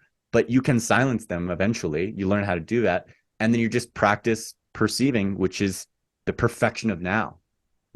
And you get to, I don't know, it just shows you the complexity of who you are, I think. That's why I do meditate. Could do it more, but it helps, like defrag your brain a little bit. Close those browser tabs. Go on. Something you said there, which fascinates me. I mean, all of this fascinates me, but this concept that we are feeling creatures first, thinking creatures second. The more I've spent time acquiescing to everything around me as far as like what I think myself to be and what I actually am, it's interesting. So I'm a person that's very much driven by my intuition, by how certain things make me feel. However, I do understand that emotions and feelings betray you in much the same way that your thoughts can betray you as well. So what is the truth in all of that? It's a mixture of both. It's a combination of both. It's understanding who you really are and reverberating within that. When you see people at their happiest, it's not because they have loads of money. It's not because they have, I don't know, whatever, 15 cars. It's none of that. It's because they've able to fully understand who they are and engage with things like flow states, engage with things like that. Like, for example, one of the main characters in this book, I keep mentioning this, but it's just a really good book. Oh, cool. His name's Socrates. That's what the other character names him. He's a guy that works in a gas station, and he says he's 96. He's not, but he's just a guy who kind of like laughs at ordinary people and pokes fun at them and stuff, but not in like a mean-spirited way, more in a kind of like, all of you are missing the point. And he's trying to like get this main character to understand like what the real purpose of life is and like what it all really entails, and to kind of understand, for example, the importance of spontaneity and the fact that like, you need to learn to like laugh when it rains and not be like, oh, this is ruined my day, everything's terrible. It's like you get to decide your reality. No one gets to decide that for you. You get to decide that. But it does take a leap on your part to recognize that and to receive the information around you and try to find like the positive line in things, or try to understand like, okay, this has happened, maybe this thing isn't bad, but how do I, the person, take this information? I'm sure you've heard the expression, life is 80% what happens to us and 20% like how we react to it, right? Or just, no, maybe it's the other way around. 80% yeah, most days like life happens and we can choose how we react to it basically. And it's like Mm-hmm. we can't control a lot of the things that happen to us, but we can control how we react to them, and that can also steer the ship as far as like leading us to more positive things because people will pick up on that. They'll be like, "Huh, okay, you went through this, but you're reacting in a positive way. That's interesting." And like maybe, you know what I'm saying? Like it's like Mm-hmm. that speaks to people, especially in for example, if you're in a room full of people and you reverberate positive energy, people are more naturally drawn to you. Whereas if you're negative and withdrawn and you feel terrible and you desperately want people to come near you, but they won't because your demeanor and your energy is off. You're giving a very, you probably don't even realize the energy you're giving off. And you so desperately want this thing. And that's why they say, like, if you want something, you often have to do the reverse of it, which always used to f- with my head. Like, for example, I want to be loved. I want to be with someone, right? But I won't get that through being negative, through being miserable, through feeling entitled. I'll get it through being positive, through living my life and giving off the right energy. And it will come when I'm not expecting it. Yeah. Yeah.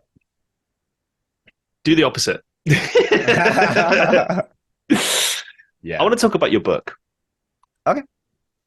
Again, we mentioned it at the top of the hour. It's called Consciousness in a Nutshell.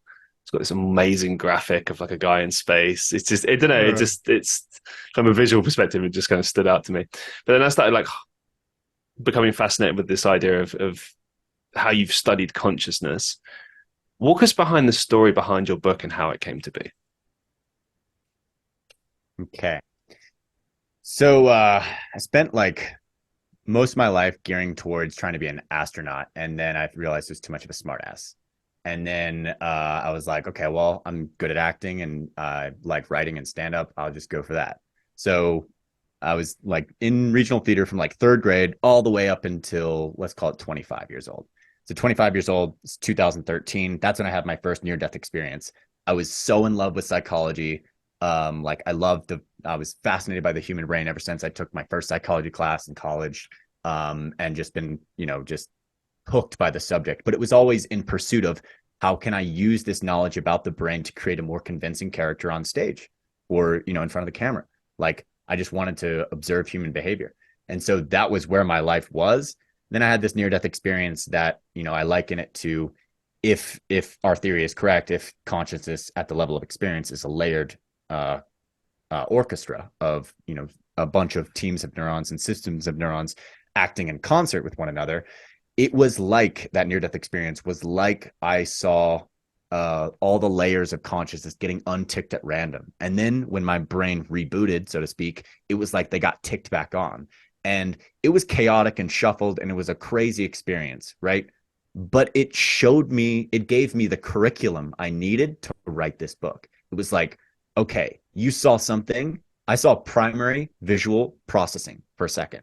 Like, the idea, like what we're seeing right now is filtered, processed reality. You're not seeing raw reality. You're not seeing those two-dimensional images, like one two-dimensional image that's coming from your right eye and one from the left. You're seeing them stitched together after it's, already been, well, it's already like processed. It's edited together. I saw it before it was edited. And so there were moments of seeing this, like seeing through the fabric of reality, seeing what some people would call ultimate reality. And I just caught moments of it. And that was enough to seed the idea that would be this book. And so the idea takes its form in the sense that, like, if you want to explain what consciousness is, you have to talk about transformations in consciousness. So the only true way to talk about it, I believe, is the multidisciplinary explanation of the study of consciousness, and it's told through the vehicle of a story. We figured out kind of early on that, like, this was a very complex subject, really heady, hard to access sometimes. So there's like 10,000 facts you need to somehow cram into one person's head in order for them to have this aha moment, this revelation of, oh, that's what consciousness is. I've been thinking about it in an entirely wrong way.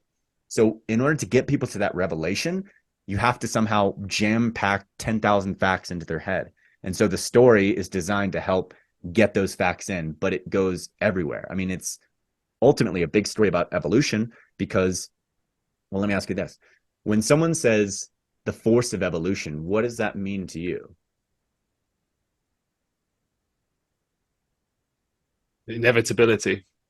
And okay, cool. What else? Mm. Um, just progress, I suppose. You Okay, know, so evolution is it's progress. yeah, it's like it's happening. It's never not happening. Great. Okay. It's always happening. Okay, these are great things. Now, is evolution, is it like wind? Like, what is it? It's not a physical thing, is it? Or is it? I suppose it's conceptual, but it's also something you see. I mean, you don't see it necessarily happening in real time. You can see it happening in real time in some instances, but a lot of the time it's either really, really, really, really, really, really slow, or sometimes you can speed it up. Like the best example I can think of is, let's say I put a potted plant on my windowsill and I start watering it. If I film it over the course of say 6 months and speed up that footage, I can see a plant grow really quickly. But if I Mm-hmm. watch it, if I sit there and watch the plant grow, it will take a very, very, very long time. Mm-hmm. However, that is something I can observe, which is relatively fast. Now, if we're talking about like the evolution of like, human beings or animals, that's can take millions, hundreds of millions of years. And that's where it begins to be a lot longer. Yeah. Okay. So you brought up a good point. All right. So evolution of plants. We can talk about that for a second. So there's the wild cabbage is called Brassica oleracea. Okay. So in the last 10,000 years, we've taken the wild cabbage and through artificial selection, we have, farmers not exactly knowing what they were doing, but they were practicing evolution. They were practicing artificial selection. We're selecting this wild cabbage for different traits. And now what do we have? We have kale, we have kohlrabi, we have broccoli, we have cauliflower. These are all the same thing. It's all wild cabbage. Within 10,000 years, we've taken one plant and we've morphed it into many. Okay. Brussels sprouts are on there too. I don't know if I said that. Um, and then, yeah. And then, like, Do all right, Americans like Brussels sprouts? Sorry, just on a side note, is that something that's big in the States? Because I can tell you here, it's we that kind of do. it's a joke. It's like 50 Really? 50. Yeah, it's like Marmite. People love them or they hate them. Most people hate It's them. actually popular. Yeah. Like people Hmm, do bacon and Brussels sprouts. It's like such a big common combination. interesting. Okay. Oh, yeah. I'm Sorry, I'm a surprised big they. food guy, so I'm just like, Oh, ah. okay. Yeah. Me too, man. Yeah, I would classify myself as a foodie. Um, but yeah, so we were talking about evolution, and so like the Brassica oleracea being transformed into all those different things.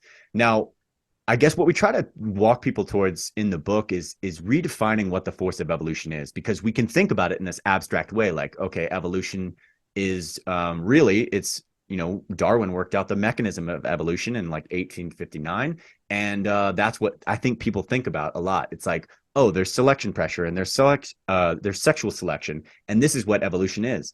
But the one of the lines we open with in the book is a quote from Sir Julian Huxley, which goes like this: evolution has become conscious of itself. Love that quote. Now, he didn't mean it in the way that I'm about to say it, but we, if you read this book, you get to the idea. There's more revelations than this, but it's not that evolution is some abstract weird thing that started on this planet at least 3.5 billion years ago. We are evolution incarnate. Like we are evolution. I'm talking to another point of evolution. If the archetypal image of evolution is a tree, so a tree, kind of like a hand, is spreading out its luck in five, well, it's called these five branches, right? Five different directions, many different directions. It's spreading out. What does it mean to be alive? And so over here, it expresses itself as a monkey. Over here, it's expresses itself as a human. Over here, it's expressing itself as a banana. Over here, it's expressing itself as a, a cave swiftlet. Like, but it's all coming back to the same tree because everything's all connected. So, yeah, and you said evolution is something that's always happening. Yeah, that's great because like a lot of people think that evolution is something that started here on this planet, but when you think about what cosmology, like the Big Bang cosmology says, it isn't a description of how the universe began, it's a description of how the universe evolved. So the Big Bang is, like, are you really super, super familiar with this? Should we go into this or what do you think? Please go into it. Okay, cool. So for anyone like who's curious about what the Big Bang was, like in 1929, Edwin Hubble swings his telescope up to the sky, sees not only that there's a bunch of stars, but that every point of light these are galaxies and they're moving away from one another. Back then, we used to think the universe was static and fixed, but he's the one who discovered no, these galaxies are moving away from one another, implying that the universe is getting larger and larger. It's expanding rapidly, right? It's even speeding up in its expansion. So you rewind the tape back and everything converges to one simple singular point. 13.82 billion years ago, they call that the singularity. So from complexity, we rewind the tape, it all comes back to unity, which is the singularity, right? So, and then they get super, super descriptive about their timestamps of like when the force of gravity first wriggled away from the grand unified force, et cetera. But like the point is evolution started then. It started the second the Big Bang banged, and it's been evolving and getting more complex and more complex and more complex. So how does the universe produce complexity? Well, of course, what it does is, when the universe first banged, right, there was just hydrogen, helium, and trace amounts of lithium. And then over the course of hundreds of millions of years, the hydrogen gets pulled together by the force of gravity. They get clumped together so compacted that these atoms of hydrogen start to, bump into each other, creating friction and heat. They eventually hit 10 million degrees Fahrenheit. Their protons start to fuse and they create the second element in the periodic table, which is helium. So hydrogen converts into helium, right? So, and it releases a tremendous amount of energy. That's how our sun is powered. It's a nuclear furnace. It's nuclear fusion is what's happening inside of a star. And that's how we get all of our elements. Every element that exists everywhere right now was once made inside of a star. So, stars, they convert hydrogen into helium. They convert helium into more complex elements. And then during supernovas, that's when they explode into really complex elements like gold, platinum, and silver, platinum, and gold. And so this idea is just that, like, if you take this in its entirety, you see that the universe is information. This information has been steadily getting more complex as time has gone on. And through the process of stellar factories, through the process of stars, we get more complexity, a more chemically diverse universe through stars. And then eventually, on our planet, all these molecules and everything have linked up in such a way that an organic replicator is born. I mean, but the idea is that, like, you are the universe and the universe is you. You are evolution and evolution is you. The quick pitch. I remember my dad once said to me that Uh, consciousness is we are experiencing consciousness, that we are a combined consciousness expressed in an individualized way. So we are all connected, but we're experiencing life in an individualized context. And he said that he expanded on this more recently with me. He said that every time I see a person, I see a part of myself. I was like, what do you mean? And he's like, well, if I see someone I dislike, what I really see is a reflection of myself. And I was like, what? But what he meant is that, like, we're all connected, even if we don't want to admit it. This is yeah, why it's so important to be like nice to people and kind to every human being, and grant everyone the exact same courtesy. It's hard, easier said than done, but that's why, because we're all connected. We are all one and the same. your dad sounds like a brilliant man, dude. He is. He's ginger. Huh? Did you say he's ginger? He's ginger. Yeah, I always relentlessly mock him for that. But yeah, Too bad he doesn't have a soul, but I'm sorry, Dad. He said it, not me. Uh, no, but this concept, that we are all connected. We are the one with the universe. Like, I agree wholeheartedly. Like, I don't know where I really sit on the idea of like God or a creator or any of that stuff. I'm basically just like, I'm open to all possibilities. Let's put it that way.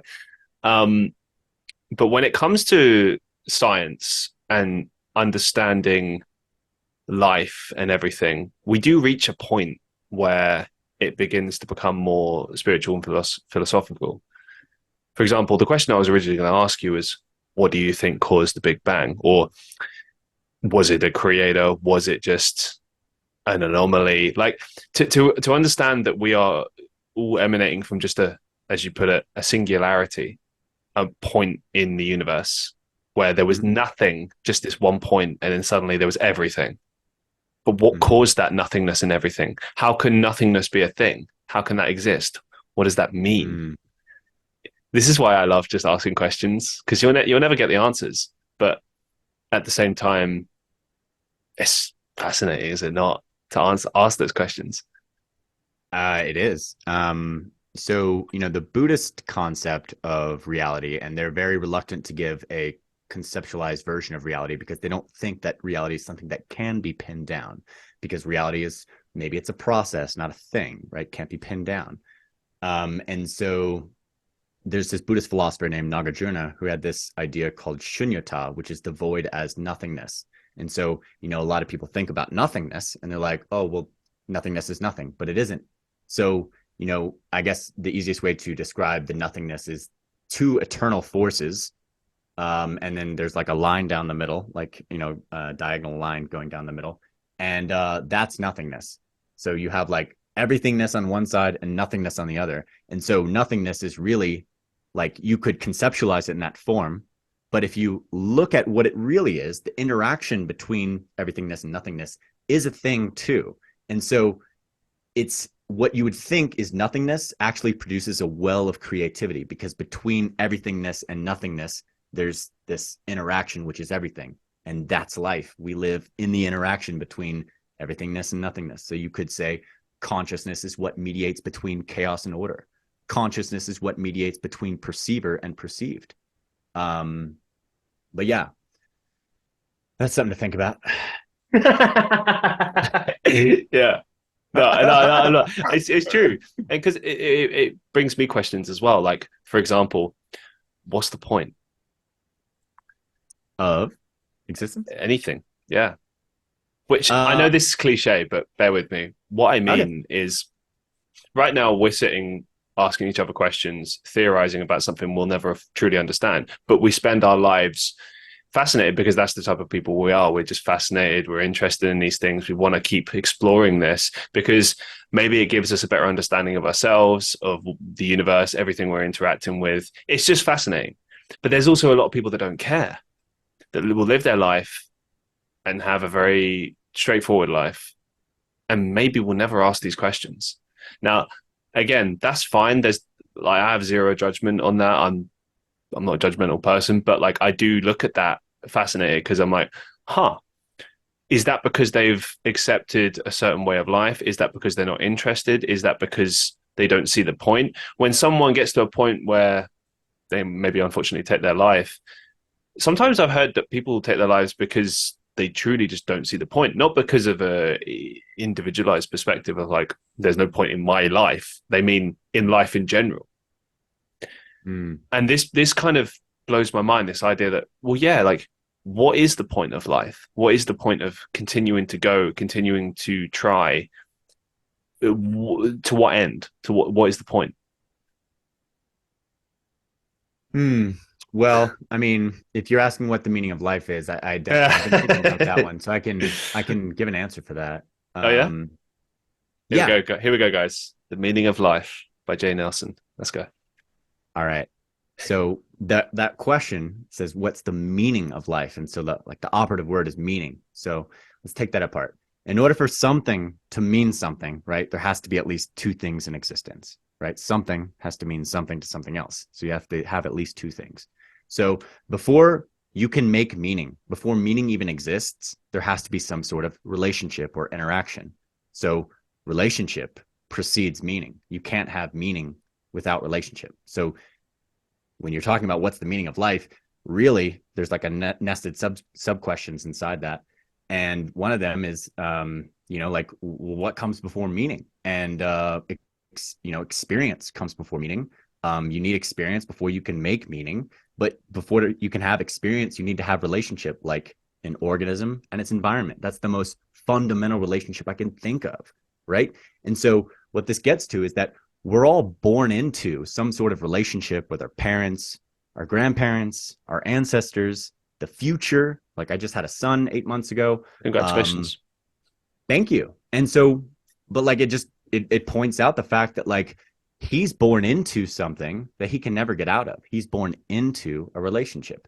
Same as me, same as you. We're all born into some sort of relationship that we can't get out of. And even if you don't care about the future, you're still in relationship to the future. And all the decisions I make on this planet will have effects on what this planet's going to look like for his generation and his son's generation. So like when you ask the question, what's the meaning of life? It seems to me that we're really here to figure out the best way of operating in this world, the best way of managing, building, growing, destroying relationships. Like, because inevitably that's what's going to happen. We're going to mistreat ourselves. We're going to mistreat someone else, and we're going to mistreat the planet. Like, these things are givens. But with each interaction or iterated game or day, we figure out better ways of acting in the world. And you and me right now, we're sharing knowledge and experience. We're trying to one up, like not like I'm trying to one up you, but like we're trying to both level up. And by sharing experiences, we figure out how to relate to ourselves and the world in a better way. It's true. Like I do this show because if nothing else, I always learn something from my guests. And I understand more about what it means to be alive from various different angles and approaches and stuff. I mean, this show has featured business owners, actors, musicians, content creators, live streamers, film producers, spiritual people, psychics, doctors, professors. It's literally had everyone. And the one thread that connects them all is that they're all understanding life in a particular way, approaching life in a particular way, but they're still trying to chase life and understand life in a certain specific manner. And I just find that amazing, that me and you sitting at the opposite sides of the world, coming from completely different backgrounds, can understand each other and connect on certain levels, but also come at it from completely different angles and therein learn from each other from that experience. Mm-hmm. Blows my mind every single time.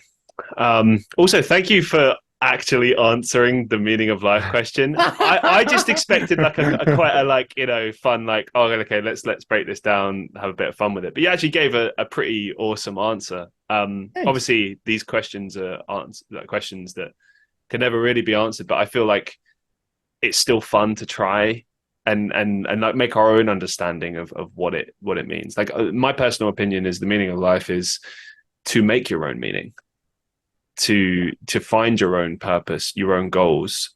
We spoke earlier about being in touch with your feelings, your thoughts, and like which order that comes in. I feel like a lot of existence and being is understanding yourself first and foremost and what you're here to do. For so long I grew up thinking, oh, I need to get a 9-to-5 job, and I need to do this, and I need to do that, and da. And actually, my life has been everything I've tried to avoid. I'm a freelancer. I pursue acting. I pursue content creation. I'm constantly stressing about trying to find work, and it's also really exciting. It's also like, oh, where am I going to be next? What's going to happen next? Clearly, that is a sphere I'm supposed to be in and I feel more comfortable in. In the acting sphere, all my friends are very weird, and so am I. And it's like that's where I feel most comfortable. And once you begin to accept that, you begin to accept who you are. Life does get better. It doesn't necessarily always get easier. Things get tricky. Life is always a challenge, and there's always challenges. But if you are true to yourself, it's like an epiphany hits you. I'm sure when you started actually pursuing this book properly, because you mentioned in that you were pursuing various different things, you had this profound experience, and you were like, this is a book, this is something I need to write, this is something I need to get out there, this idea is something I need to put into the world.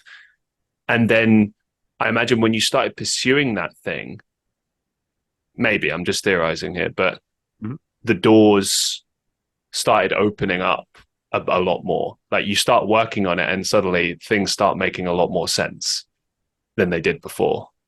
You know, maybe not everything runs smoothly all the time, but there are some constants. Like my life right now is all over the place, but there are constants. Like this show is always a constant feature in my life that continues to educate me, continues to feel like it's going somewhere. I don't know where it's going. I'm just along for the ride, but it blows my mind. I can see the progress over time. I remember when I first started, I could Mm. barely hold a conversation.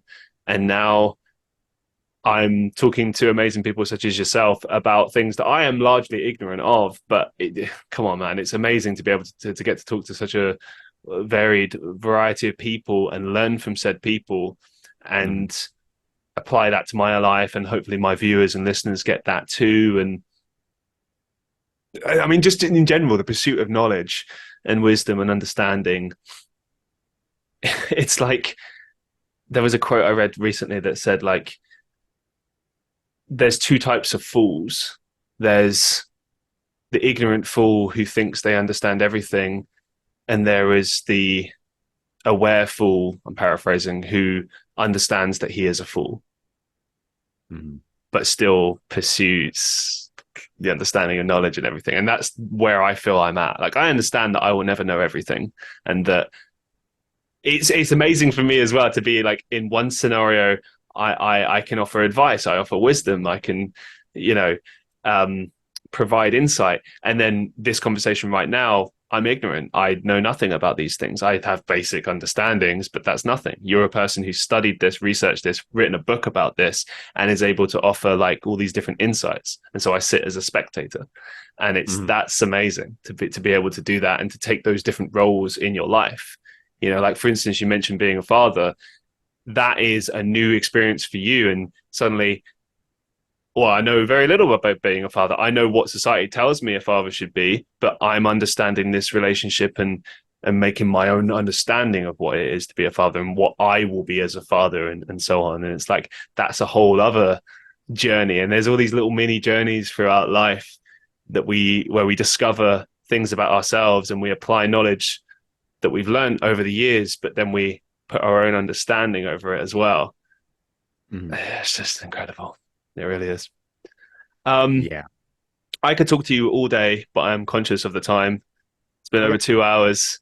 So Okay. I'm going to Wow. ask you. Yeah, I know. I literally, I'd love Cool. to. I definitely would love to have you back on the show again in the future if you'd be willing, because it's just been an absolutely fascinating I journey. bet. Well, that's awesome to hear. Brilliant. I'm glad. But I ask every guest this, and I'd love to get your thoughts on this. What's the best advice you've ever received? Yeah. Okay. I worked with a Buddhist monk once. I was struggling with like an eating disorder, binge eating, stress eating, and anyway, like all these problems kept manifesting in my life, and Western doctors were not really able to help. And anyway, this kind of like a healer I worked with, who happened to be a Buddhist monk at one point, told me a quote I'll never forget. He said, "There are two paths in this life. There's the path of pain and there's the path of suffering. You can choose any path you want, but your body is telling you something. And what are you doing? You're not listening, Jay. You're not listening to what your body's telling you. So you have extended pain ahead of you. We call that suffering. And that's the path you've laid out for yourself. Now, if you want to heal and figure out why you come home and decide to eat 3 meals back to back, like I can't tell you that information. You're gonna have to figure that out for yourself. But like that's what we're trying to get to. Like, why do you feel the need to have to do this? And like, because you can listen and have an easier life, or you can suffer and go the route you're going. It's an eternal situation, and I've never stopped thinking about that one. There's something interesting in the answer that you gave, Okay. which I can relate to. As you began to tell the story, it's like you were reliving it for a second because it's obviously a painful memory for yourself. I had something at the beginning of this year, which is why I decided to quit drinking. And Huh. it was a combination culmination of events leading up to that point, and I'm happy that it happened. but every time I'm asked to relive it and like talk about it, like there's a disconnection in the sense that I am 6 months removed from this and I'm in a positive space mentally, physically, everything. But it's still like like a sense of pain there always, no matter how far it could be, like 6 months, 6 years, 60 years. There's always like a connection with that. And sometimes I So wonder if wanting to drink. that's no. So like, oh, basically, I'll quickly explain. So I quit drinking, mostly to be honest, just for health reasons. I wasn't having as much fun with it. It'd just be like I'd have one or two, and I'd feel like dehydrated the next day, and it's like, well, this sucks. Oh, But yeah, this is not fun. But actually, what it was is I sort of broke down, and what happened. I lost my job. I it was bad. And it was a long time coming because I wasn't taking care of myself. Like I was doing things like going to the gym, working, also doing everything I'm pursuing in my life, but it was too much. Obviously, when your body is out of balance, you mentioned having an eating disorder. It's like your body's out of balance, and therefore everything in your life is out of balance. And you can't be you, the best version of you, until everything is in balance again. mm-hmm. And a lot of that comes down to choice and the choices you decide to make. So for me, choosing to stop drinking was not because I was an alcoholic or because I had a problem. It was a decision that was a long time coming, but it was also like, this is profound for me because it's something I can build off upon. I can build on top of this. Like, hey, of course I miss it. I miss the social element of it, but I've since been out and drank 0% alcohol, and it's the same thing. It feels the same. I'm still doing the same activities. I just don't have the alcohol. I don't have the initial feeling that I used to have, but I don't particularly miss it either. Now, but when I have to recount that moment of pain, that my what I call like a low, like a particular low point, I'm like, okay, that happened. That's in the past. I've moved forward from that point, but yet the reliving of it still is still like a tinging feeling. Or like anything in your life, you think about a bad time that's happened in your life. Like I suppose it's your memory keeps a record of that, and it's always difficult to revisit. But at the same time, I think it's important that it still makes you feel that way because it's like, well, that's where I was, and this is where I am. And you remember that journey, and you remember how you got here, and you don't ever take it for granted. And that's quite powerful, I feel, in many ways. Yeah. And it also kind of speaks to like the point of like, we feel a certain way about our lives and we think about our lives in a different way. And these two minds can be on different pages. And this is the nub of psychopathology. Like Mm, people, like let's say they feel what they did in the Iraq war was fucked up and that yeah. shouldn't happen. But then their thinking mind says, well, the commander said it was okay. My job said it's okay. I get paid by the government. It's legal. Like yeah, I killed someone, but I had to. Did it for my country. You can put all the thought lists you want on this side. Your feeling mind says you destroyed another human life, and that was not right with me. So like they're not on the same page, and that's the benefit of therapy is connecting thoughts to feelings. And like you're like I'm out of control, and I have some sort of addiction. It's like why is that? Why is that happening? Well, it Mm. could be. I mean, it could be like, for example, like why was I eating 3 meals back to back when I'd come home from work? Well, I hated my job. And it was like, I'm eating because it's something I can control. I can't control that I have to work this shitty job, but I can control that I'm going to eat all this food. It's about control. And That's how addiction is, oh, go on. No, go on, please. I was just going to say, it's about control, right? And then I think the grandest revelation of like a psychedelic journey, or we were talking about earlier about transcendent or mystical type experiences, is getting your identity, like understanding who you really are. Your dad sounds like he understands who he is in the sense that Yeah. what he said to you. And I heard you say it on another podcast, earlier podcast Yeah. too. It's such a great line, man. I see myself in everyone. Now that is like a Buddhist perspective, but it's just a true perspective. And why is it true? I mean, you may know this, but like in the United Nations, if you walk into the United Nations building in New York City, there's a poster hanging on permanent display which shows the same ethic of reciprocity, the same, do unto others as you would do unto yourself. Yeah, the same golden rule rendered in all 13 of the major religions. That's interesting that we all say the exact same line, but in a different way of treat everybody like it was yourself. Now, what does that speak to? You could argue that it speaks to some sort of metaphysical reality that we truly are all one. And that is what a transcendent or mystical type experience is. It's making that realization.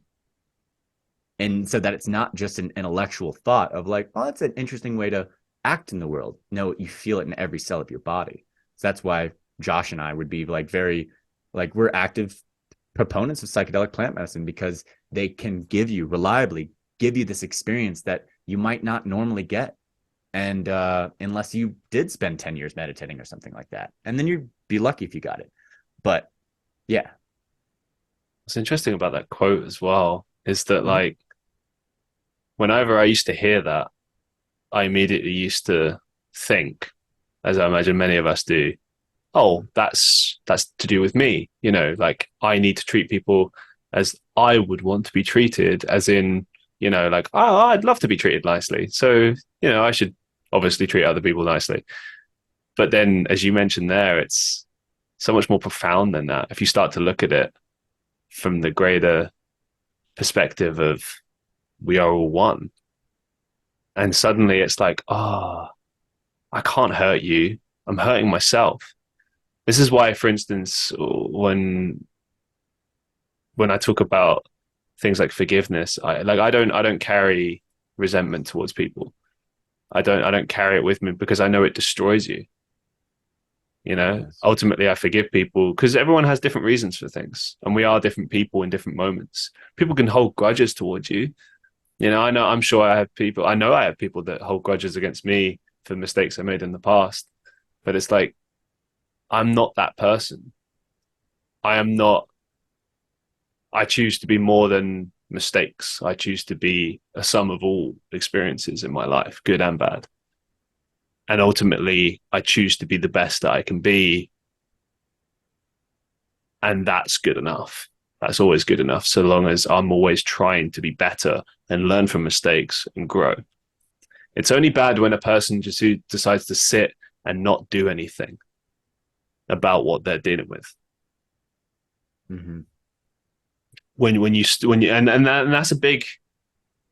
It takes a lot. Like I know I'm kind of just saying like, oh, you just choose to do it. Like I understand it's harder than that. Like I said this to a friend of mine recently at the gym. Like I go there not to look good. Mm. I go there because how it makes me feel. I go there because it reminds me that while I might not have everything in control in my life, this is one thing I can control. And it's so liberating feeling to be able to control that, and it made me feel good. And it teaches you, oh my God, guys, go hit the gym, work out, do whatever you need to do. It will teach you so many life lessons and reinforces so many positive thoughts in your mind. And like being able to be in that positive mindset will in turn mean that you're able to make better decisions in your life because of said fact. If you're not driven by emotions, if you're just driven by motivation and pushing yourself, like I'm sure you got the best of yourself through making this book and what you're going to do off the back of that in the future. It's like you realize, wow, I can do this. I've done this. Imagine what else I could do. Yep. And the journey just continues. Yeah. The Buddha once likened the world to an ever burning fire, a constant becoming, right? And so you think about that and you think about what I was trying to gift, like the perspective of like we are evolution. So if being is forever a becoming, and you are becoming, like you are being something, you're on a path, you're on a journey, you're on some sort of hero's adventure to do something, you're clearly on some sort of adventure to do something. Some people aren't on that path right now. Right. And how do they feel? They don't feel like they've connected to something larger. They feel like they're isolated, they feel alienated, they feel cut off. And what has cut them off? The ego, which is a part of your brain. It isn't you, it's just a part of your brain. It's just a part of you that says, nope, I'm not that person. Nope, I'd never do that. I'd never say that. They deserve that. I'm going to punish them subconsciously for that. These are questions you discover in some meditation sessions. You watch your mind long enough, you're like, I'll have a preoccupation with punishing people, with making them know that they fucked up and who they messed. I'm sorry, I keep swearing. No, please do. but uh but like, I mean, yeah, I'm just being honest. Like, I'll notice, like, somebody wrongs me, and like, like, then I notice their phone call, and then it's like, then you notice that you didn't answer. It's like, huh, why am I being like, why am I judging? Why am I holding on to this pain? I should just answer this phone call. But it's this meditation and awareness that allows you to like look at your actions and look at your thoughts and realize, okay, something's going on here. You don't have to like identify with it, but like there's anger here, there's jealousy here, there's not compassion. Why isn't there compassion? Why can't I see myself in this person? That's like a good meditation to think about. And something I think your dad would be like, like that's the antithesis of judgment. Why can't I see myself in this person? Because then you connect to them and you can be compassionate and see, you're a reflection of me, I'm a reflection of you, and we're trying our best, and I'm not perfect. Holy shit. None of us But are, yeah. man. But it's like I remember when I went through all of that and I called my dad, and the first thing he said to me was, "Don't be so hard on yourself." Ah, yeah. And that's the reality. Don't be so hard on yourself. It's okay to make mistakes. Like I know, like right now in society, it's very much like you can't make mistakes. You're beholden to what happened like 20 years ago, and it's like, listen, you can't be born perfect. Perfection does not exist anyway. If you make mistakes, it is your responsibility to learn and grow from those and to not repeat them twice. If you repeat them, you have not learned from the mistake. Mm-hmm. But you're allowed to fuck up. You're allowed to make mistakes, but you have to be accountable for them. You can't pretend that they didn't happen. You can't blame other people, but you don't have to blame yourself either. You just make a note of this, like, okay, this happened, and this is how I reacted to this. Therefore, I choose not to react to this in the manner that I did previously. And I choose to be better than this. And I choose to move forward from this in a positive way and be better than I am, that I know I can be. You have to like talk positively to yourself and tell yourself these things. And it's like, I think it's hard to do that. I know it's hard to do that. I punished myself for a long time about things I've done in the past. And it's like, where does that really get you? And equally, when someone is annoyed at you and they get angry at you and they take a revenge on you, I had it recently. A friend of mine, I won't give away the scenario. Something happened major in their life, and they were considering taking revenge on someone. And I said, "This isn't you." Mm, And I could see nice. like the cogs turning in their head, and they were like, and I was convincing them not to do this thing, but I was exploring the reasons why not to do this and how they might get some initial satisfaction, but ultimately, when they'd look back at the event, they would realize this was beneath them Yeah. and it wasn't the best reflection of them. And that this other person's behavior, whilst despicable and everything, that's them, that's their journey. When people wrong us, it's very easy to want to get some sort of redemption well, not redemption, that's the wrong word, to get some vengeance but that won't give us anything, and it's got nothing to do with like turn the other cheek or whatever. It's like, no, it just won't give us anything. It won't make us feel any better. If anything, it makes us feel worse. It makes us feel empty because we expected to feel better and we don't, because we've either brought ourselves to the level of that said person, or we've just punished the world expecting bliss, and instead, we get what we put out into the world. You punish the world, you'll be punished back. You put positivity into the world, you'll get it back. You might not get it straight away, and I know it's frustrating, and a lot of people listening to this will be like, well, where is it, where is it, why is it not happening? If you haven't got it yet, more work needs to be done. Okay. A few final questions for you. Okay. What's the biggest life lesson you've learned so far? Biggest life lesson. I think it would just have to be the profundity of everything's related, everything's connected. And so, like I guess it went into the meaning of life thing, just the idea that you can't have up without down, north without south, top without, I said down. You can't have black without white, self without other, organism without environment. And so when you see things in Eastern philosophical context that can't exist without another, like positive and negative, can't know electricity without positive and negative. So really, positive, like they sound like separate things, but they're connected, positivity and negativity. So like when you realize that, yin goes with yang, all this, like then you realize like you can't have 100 good days in a row. It's just not going to happen. Like you have to have the rainy days to appreciate the sunny days. You have to have the sweet to appreciate the sour to appreciate the sweet. So everything works in a relationship. And when you understand that, then you realize what life really is. Like, it's a wheel. It turns and turns. You don't really go anywhere. And that's the lesson of nirvana is let go because we have experiences. We are eternal. I think you talked about this in a different episode, right? You're talking about like that we are energy and that energy cannot be created nor destroyed. We are energetic beings. But if what we truly are is energy, then that is what is eternal. Are you going to have the same memories that you have in your next incarnation?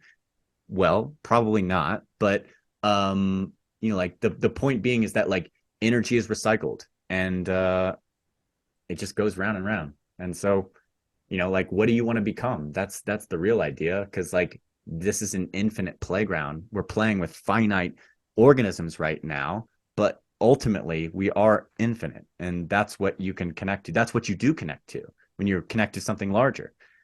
It's that which cannot be named or pinned down or talked about adequately. You can't hang a name on it like God or Allah or whatever because it's infinite.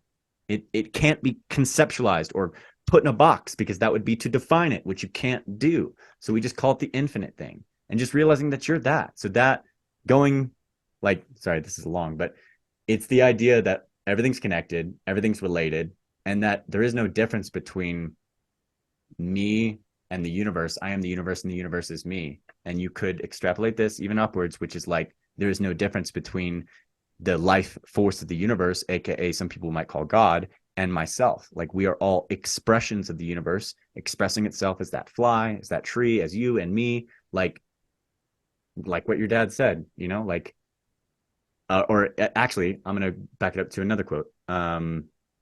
He said life is experiencing itself. So life is experiencing itself. So the universe is experiencing itself subjectively. That's Bill Hicks' lines.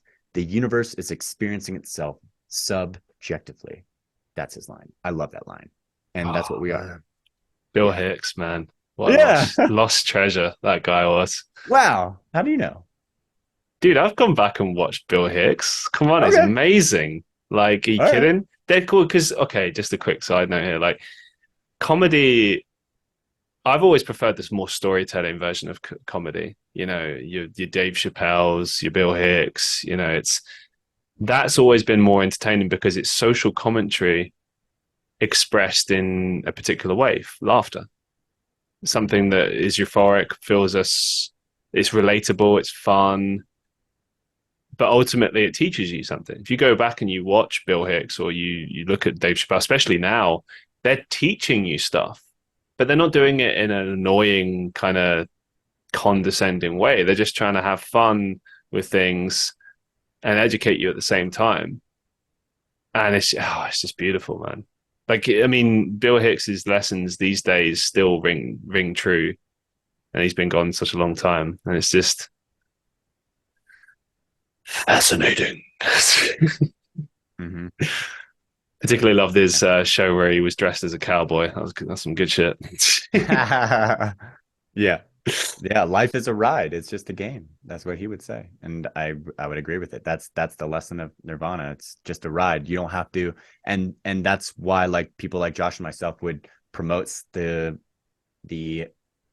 I guess the safe use of psychedelic plant medicines because they can give you that experience. And then once you get that experience, identity informs how you pay attention to the world. And so if your identity is messed up because you grew up and had some unfortunate circumstances, and then, like we all have a desktop experience, a user interface, right? Well, if you load up your desktop with bunches of icons, then it's going to slow down your computer. And if you do things in a similar way with your head, if you don't let go, if you hold on to resentment and never forgive, you're holding all these icons on your user interface of your brain. And that's not a great way to live. The best way to live is to be present with people. But yeah. As we draw things to a close, do you have any Yeah. upcoming projects or final thoughts that you'd like to share? Yeah. So my wife and I are super excited. Next in 2 weeks, less than 2 weeks, we premiere our hardcover edition, our first hardcover edition of our book.